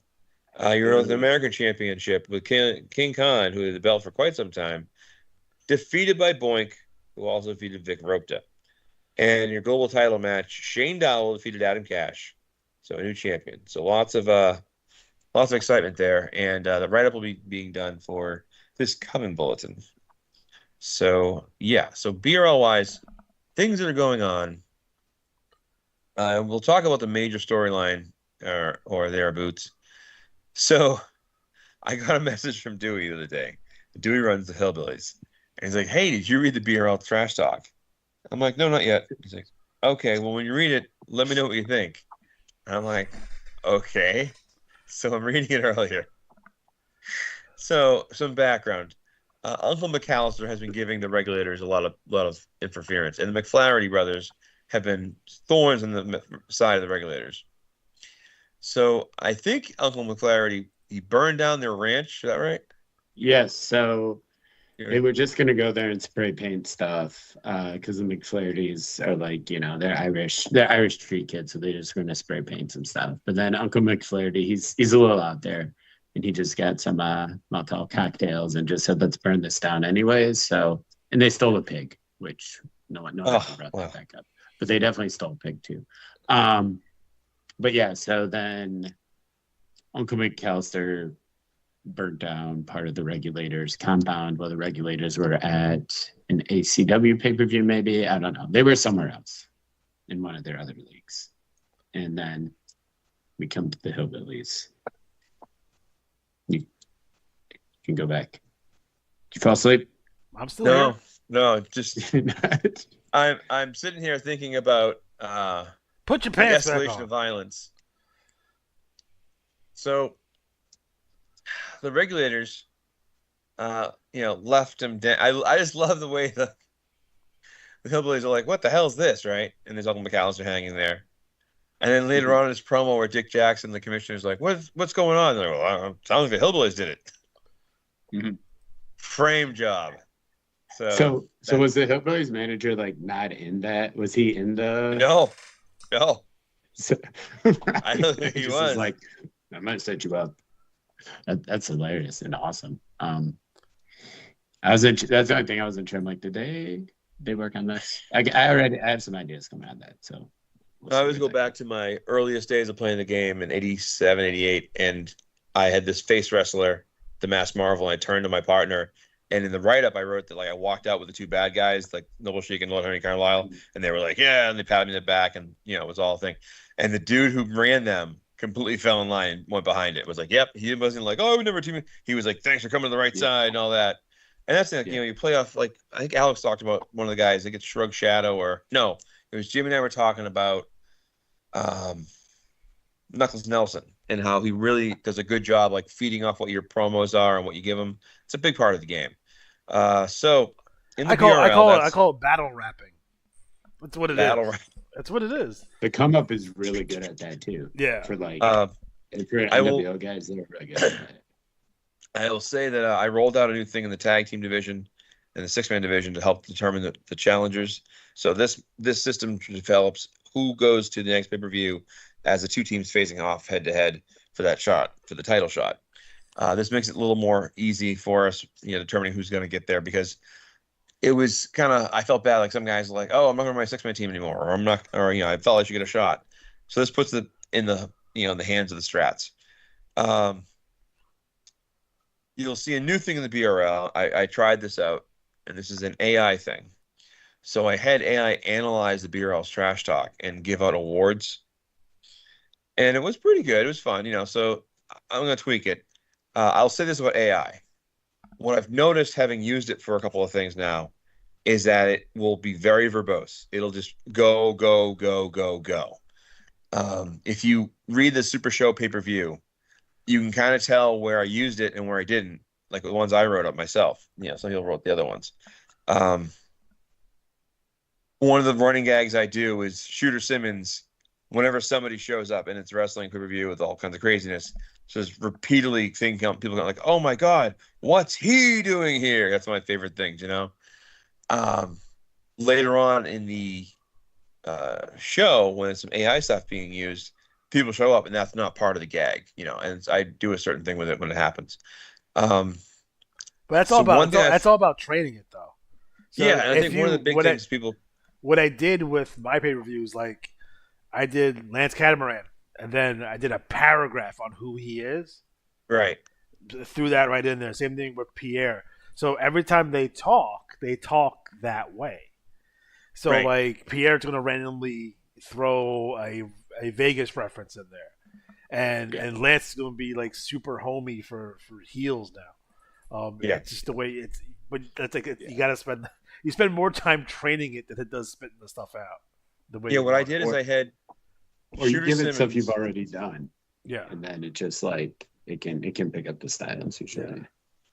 So do you know, if I'm using ChatGPT, if I go in and write something else and I just mention their names, will it remember who they are? Yes. Okay, that's good. Because what I did is I basically told it like Shooter Simmons is a straight shooter, but he is fair. but he'll throw in occasional references to his ex-wives, and then comparing me and Russell to his ex-wives.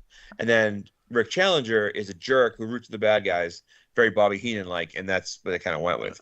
But one of the things I did, and I think this is important too, is I told it, like, write a recap of a match in no more than X amount of words. Or I said it should be no bigger than 8x11. And sometimes, because I notice what it does, and this is really frustrating, and like whoever runs Vic Ropta, we still don't know. That's okay. The way it just like the one sentence, two words, like it's like stunt. That's just like drives me nuts. So when I was when I got a couple of write-ups of somebody, I was blending it together and like making it work. And then when I said I'll just change the formatting, it worked really well. So I'll get better.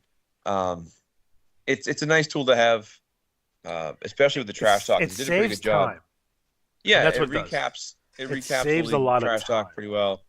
I still like to see. Of course, we all love hand drawn stuff, or I write promos myself. I haven't gone. I think I did one promo with Senior Lucha, and I wanted to see if anyone noticed. And I did a promo by Senior Lucha. I think it was in WTL, or maybe IWL. I forget which one it was now. And I just gave it the prompts, and it wrote, and it was like, shit. It's like I wrote that. So it can be really good. So yeah. Anyways, back to BRL stuff. I did mention the page on page 52. It's called Out of Character. I kind of talk about the league and what's going on in the game in general. So like Mike Eves came back to the BRL. Joey Austin just came back to the BRL, running Deadly Fred, and I think, oh God, who's the other one?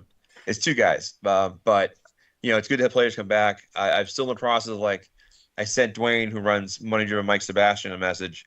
I'm like, hey man, the deadline's Monday, and it was like Sunday night. He's like, I'm on vacation. I'm like, all right, well, now I'm making that deadline.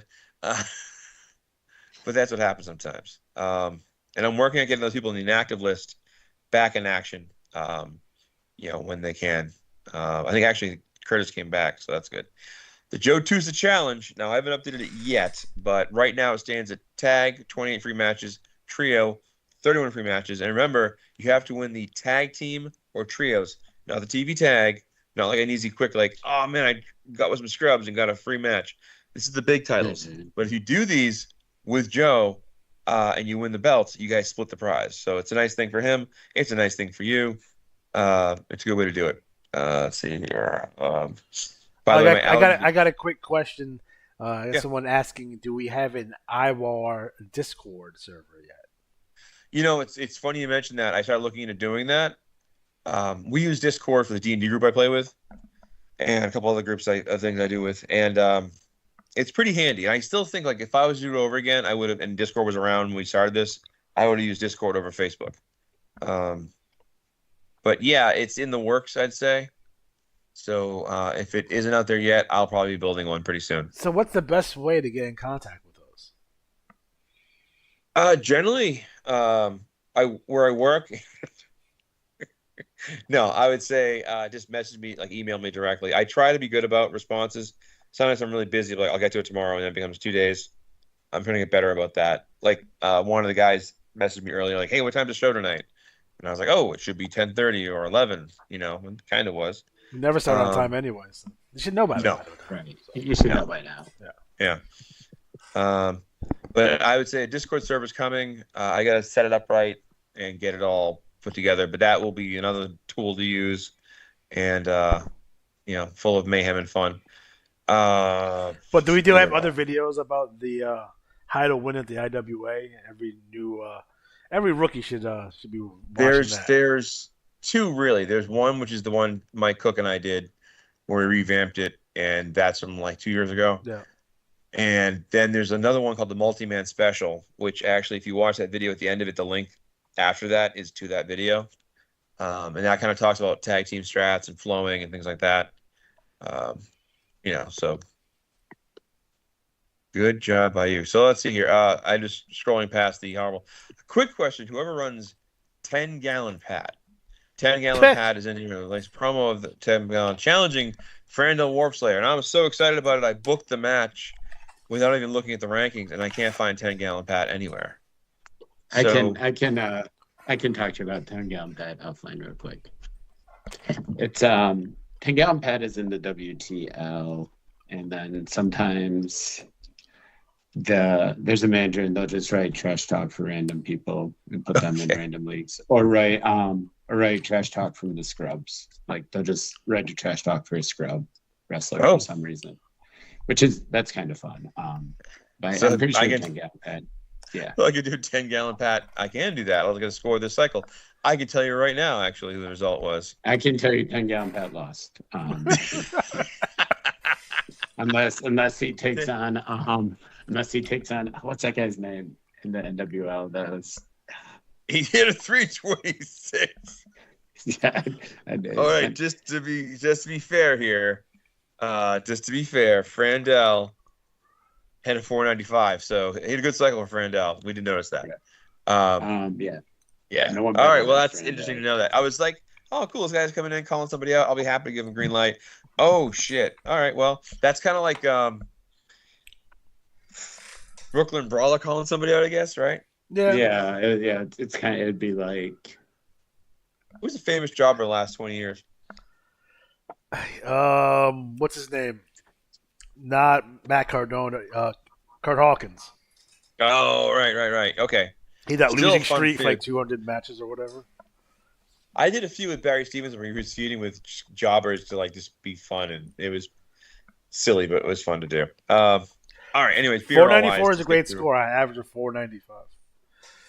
There you go. And I actually don't even. Oh yes, that is. Fast Eddie Archon and Deadly Freddy is on page 65. So that's a commercial promo. The Diabolical Kingdom. They're talking things up. I'm actually trying to set up. I think it was in this latest. Not the latest. But the one coming out next cycle will be the Tuesday Night Grand Slam. The main event is the McFlahertys and Presbeluski against the Diabolical Kingdom, because that's a fun matchup. We have a new team coming in, and I don't know for sure who runs them. I have a feeling it's Tom, but the Pete Monsters. And just thinking, we got like the McFlahertys from Ireland, right? You got Pete Monster from Scotland. You got Polar Circle from Finland. We had Samoan Death Grip for a while.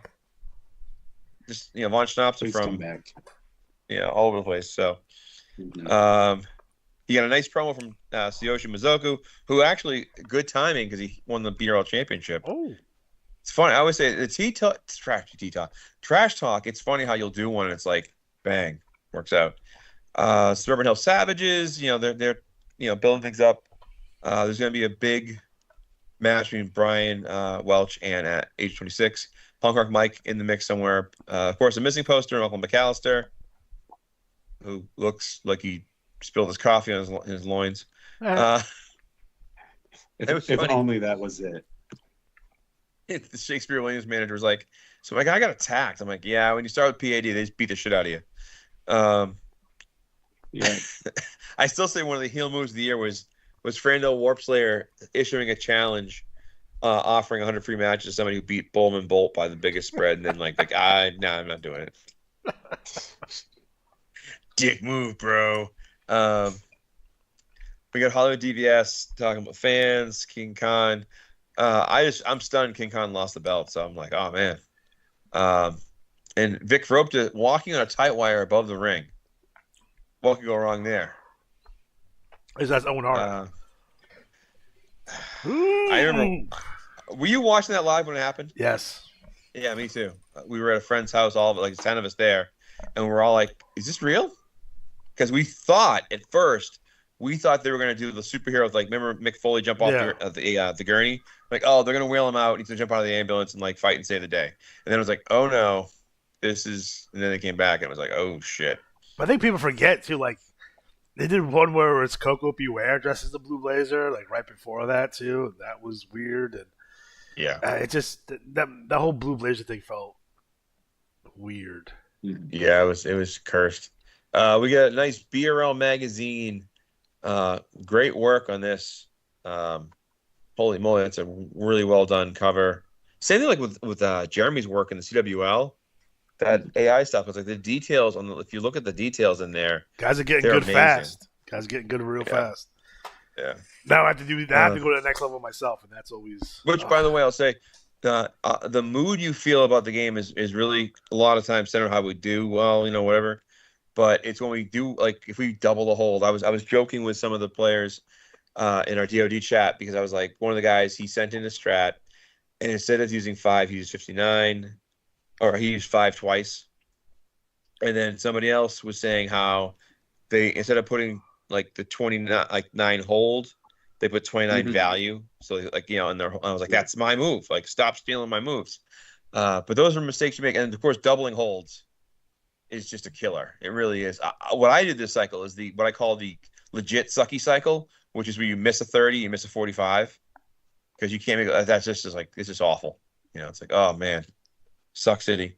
You get promos from Dowell and Bowden, and then McFlaherty brothers. Look at those guys at a bar drinking, real nice. Shocking. Well, and it's not the accused too, right? Just making sure it's not a horrible situation there. Did I ever tell you the story about the accused? Oh, that they filmed it right near me? No. So it's like 4:00 in the morning, right? I'm watching Oh boy, old tape of AWA wrestling, because I do shit like that. So, and it's like later stages AWA, so it's rough. And all of a sudden they like, oh, we have a special interview with what's her name? Jodie Foster. Jodie Foster's going to be on the AWA show. Yada yada yada. I'm like, what the fuck? I never knew that Jodie Foster was on the AWA. Like, now I'm really interested to see this. So, I'm sitting there watching it, and in the middle of the show, they cut to like that super generic like interview, like from Entertainment Tonight or some shit. Like, it's in the middle of the show. And I'm sitting there like, what the fuck? And it's not even a regular. It's like it's an Entertainment Tonight like interviewer. That must have been a Bischoff move. Then they had a clip of them. Like, like a trailer of the movie in the middle of it, and then all of a sudden it's like, oh, all right, guys, we're going back, and then it cuts back to like, oh yeah, Jodie Foster, yeah. Now it's going to be Milkman Millman taking on Nord the Barbarian. I'm like, what the fuck? Yeah, that's not a great promo. No, it's weird. It's like they were so bad for content that they're literally taping it off TV, just putting it in their show. A quick little side note, speaking of AI and details, I love the polar circle with the chalkboard talking about strong 41s or weak 41s. So I was, and of course they won the trios belts this cycle, so works. Nice Boink interview talking about King Khan, the Armas brothers. It's just lots going on with this, and BRL always going to get bigger, always going to grow it. One quick thing, some people have talked to me about like being frustrated in the league, and they've said like, hey man, it's like my record would be like a top 5 record in the leagues. That's true. You could do what I did, which I put like LePage Turner on CWL, so his record would be more valuable to have that high rank. If you want to stay in the IWAR, there's leagues you can go to do that. But the counterpunch is in the BRL, you have a good BRL battle royal cycle, you win $25. And it's just risk reward, but it is hard. But it's also, just sign up for the draft. What are you guys doing? Sign up for the goddamn draft. It is. It's getting there. I got 2 more people signed up, so we're getting there slow. There's about 6 people so far, but we need can make at new least, wrestlers if you want. We need 20 entries. We need 3 rounds to really make it really a fun. You can make a new wrestler. You can have a mystery wrestler. You can. That's right. If you have wrestlers in the non-IWAR league, bring them too. Join the draft. Don't be a wiener. So that's the BRL right there. So that's your BRL cycle review. There you go. There it is. All right. So I guess we got BBL left. And RTL, I think. Okay, so I'll do BBL. I'll do RTL after that. So okay. All right. So Brazilian Butt League, tour number 586. League champion winning 10 free matches, Warpig. TV champion, Golden Panther. Central Plains champion, Corporal Punishment. East Coast champion, Rockin' Ronnie Love. Great Lakes champion, Chuck Moxley. Mid-Atlantic champion, Alpha Hotel. Northeast champion, Mayhem. Pacific Northwest champion, Machine. Rocky Mountain champion, Wolf. Southeast champion, Spike. Southwest champion, The Milkman. West Coast champion Pork Rind. League Tag Team Champions El Mascarado and Tomax Firefly. TV Tag Team Champions Mr. Smith and Pork Rind. League Six-Man Champions Mr. Smith, Corporal Punishment, and Pork Rind. TV Six-Man Champion Machine El Mascarado and Tomax Firefly. Your Battle Royal winner wearing 33. That's right, 33 free BBL matches. Machine. So what's going down in the BBL? What's the next pay-per-view? Is that, let's see.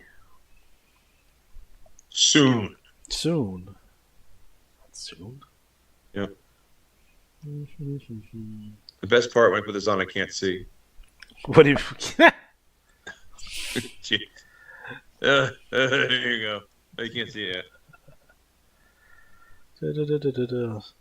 So the next BBL pay-per-view is Highway to Hell.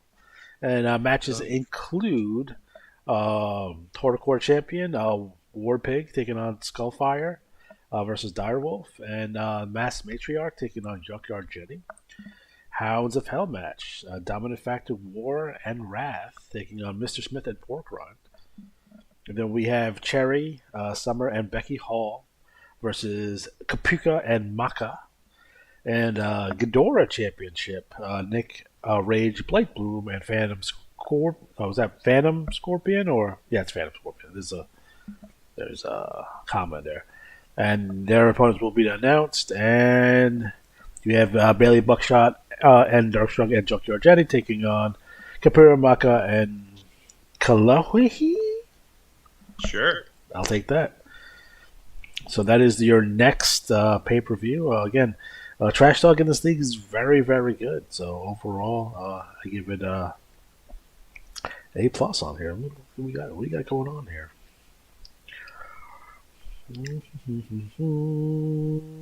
Yeah, Blake Bloom, Nick Rage, and Phantom Scorpion. You have Blake Bloom and Nick Rage. Is there a Rogue Santa and Borg Genesis? You got Alpha Hotel. You got War Pig, Skullfire. The time has come. And then you have the Pig Protection Agency, which is awesome. Royal Family of Doom is here. So again, take your time out and take a look at the BBL. It's good stuff going on over there. That's for sure. All right, man. I dig it. Yeah. All right. Let's finish up with the RTL, Rolling Thunder League. Up to 35 matches. So we're moving on up in the RTL. The league champion, Dionysus. The league Impact Tag champions, Derek Cash Styles and Thomas T.D. Banks. Profits Payne. League Trios champion, Eagle Eye Marksman, No Miss G. Hunter, and Maquina Muy Grande. Interesting team there. TV Impact champion is the Uncut Gem Greggy Money. Japan Idol champion Automatic Slim. Mexico Impact champion T-Bird. UK Impact champion The Menacing Minister. Rocky Mountain champion No Miss G. Hunter. Great Lakes champion Whitefoot. North American or True North Impact champion Derek Cash Styles. Deep South Impact champion Papa G. Rip. West Coast Impact champion Izal. East Coast Impact champion The Texan. Wilwick Impact champion Money Mike. TV Impact Tag champions Eagle Eye Marksman and No Miss G. Hunter. TV Impact Trios champions Mysis, Bottleneck, and Melio. Ooh. And the Battle Royal winner, No Miss G. Hunter. RTL, I believe there's a pay-per-view right up in here. Really sharp looking magazine style here. Just very well done, top to bottom. So, has a report in here with some of their IWAR titles and 501s, etc. Nice roster page. Just very well done, top to bottom. Probably steal some of these ideas. So That's what I do. like, So that's what I did when I first became a that's- commissioner. I just went around to all the leagues and just took all their best shit. yeah, I think literally every single thing I did was stolen from someone. I mean, might as well do this. Got top 10 in here. We got the Tropic Thunder title match here between Gary Morrison and Papacito. And we have a lot of other matches here. See if I can find who won real fast and everything. Actually, I don't want to. Everyone should read through this. This looks really good. I don't want to rush and just give out the winners real quick. So you can go see who won at that event. Lots of good stuff in there. We even got some ads in here for 7-minute abs again. God damn it. So just 7 minutes a day, get those abs right. Can't do 6 minutes. It has to be 7. It's gotta be 7 if you really want that. You don't do the extra minute. Yeah, you got the Maryland Militia in here doing some stuff. We got this cool pandemic challenge thing going on where it only shows up at pay-per-views, and you need 501s. Well, looks like Papacito won. He has a championship. So God damn it. So again, read through all that. Lots of good stuff there. Got trash talk from the Bullseye Syndicate, from Hydro. Again, Double D Kristoff definitely been working out. He needs to be drug tested. So I'm saying. Yeah, performance enhancers indeed. Yeah, piss in a cup, buddy. Piss in a cup. 0% random drug test for him. Maryland Militia is that G-Force. Gary Morris has the knee injury. Yeah. Here too. That's just good character work. Let's see. Got the random Baltimore Vagrant. I've driven in Baltimore relatively recently, and I can tell you none of the Vagrants look like that guy. At all. AI. I mean, I know why AI did that, but also not Vagrants in Baltimore. Oh, Pimple Fire showed up here too. Okay. Interesting promo from Papacito there on pages at 58. So, and then that's Brian Cloutier.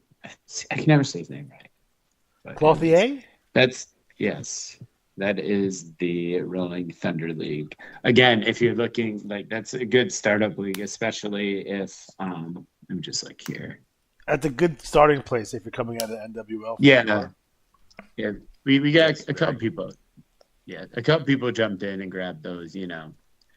It's no matter what your league is in IWAR, it's gonna be tough to be in the top 5 because someone's, and I did it too, so I can't even say it's a bad thing to do, but someone's going to move in with a higher record to get that automatic league shot because those are hard to get. So, but so that was my plan coming when I was a young chap back in 2013.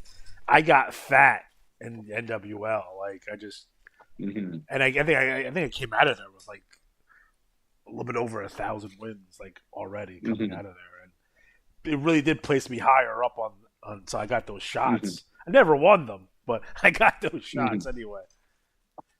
Yeah. Did we get we get them all? I think we got them all. We do have a question about having multiple wrestlers. You want to take that?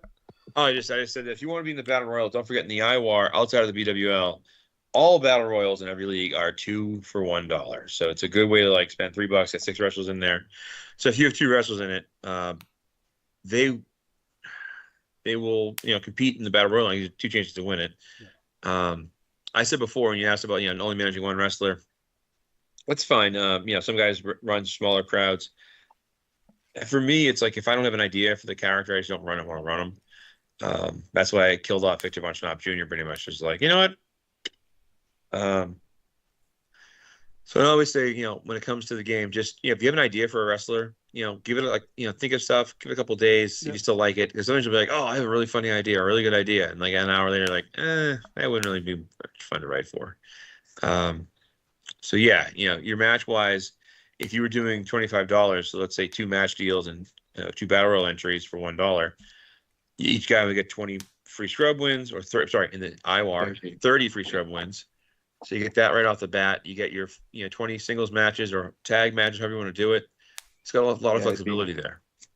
It's like 56 matches if you do two of the deals. So like you'd have your scrub wins. You could basically challenge every single title holder Yep.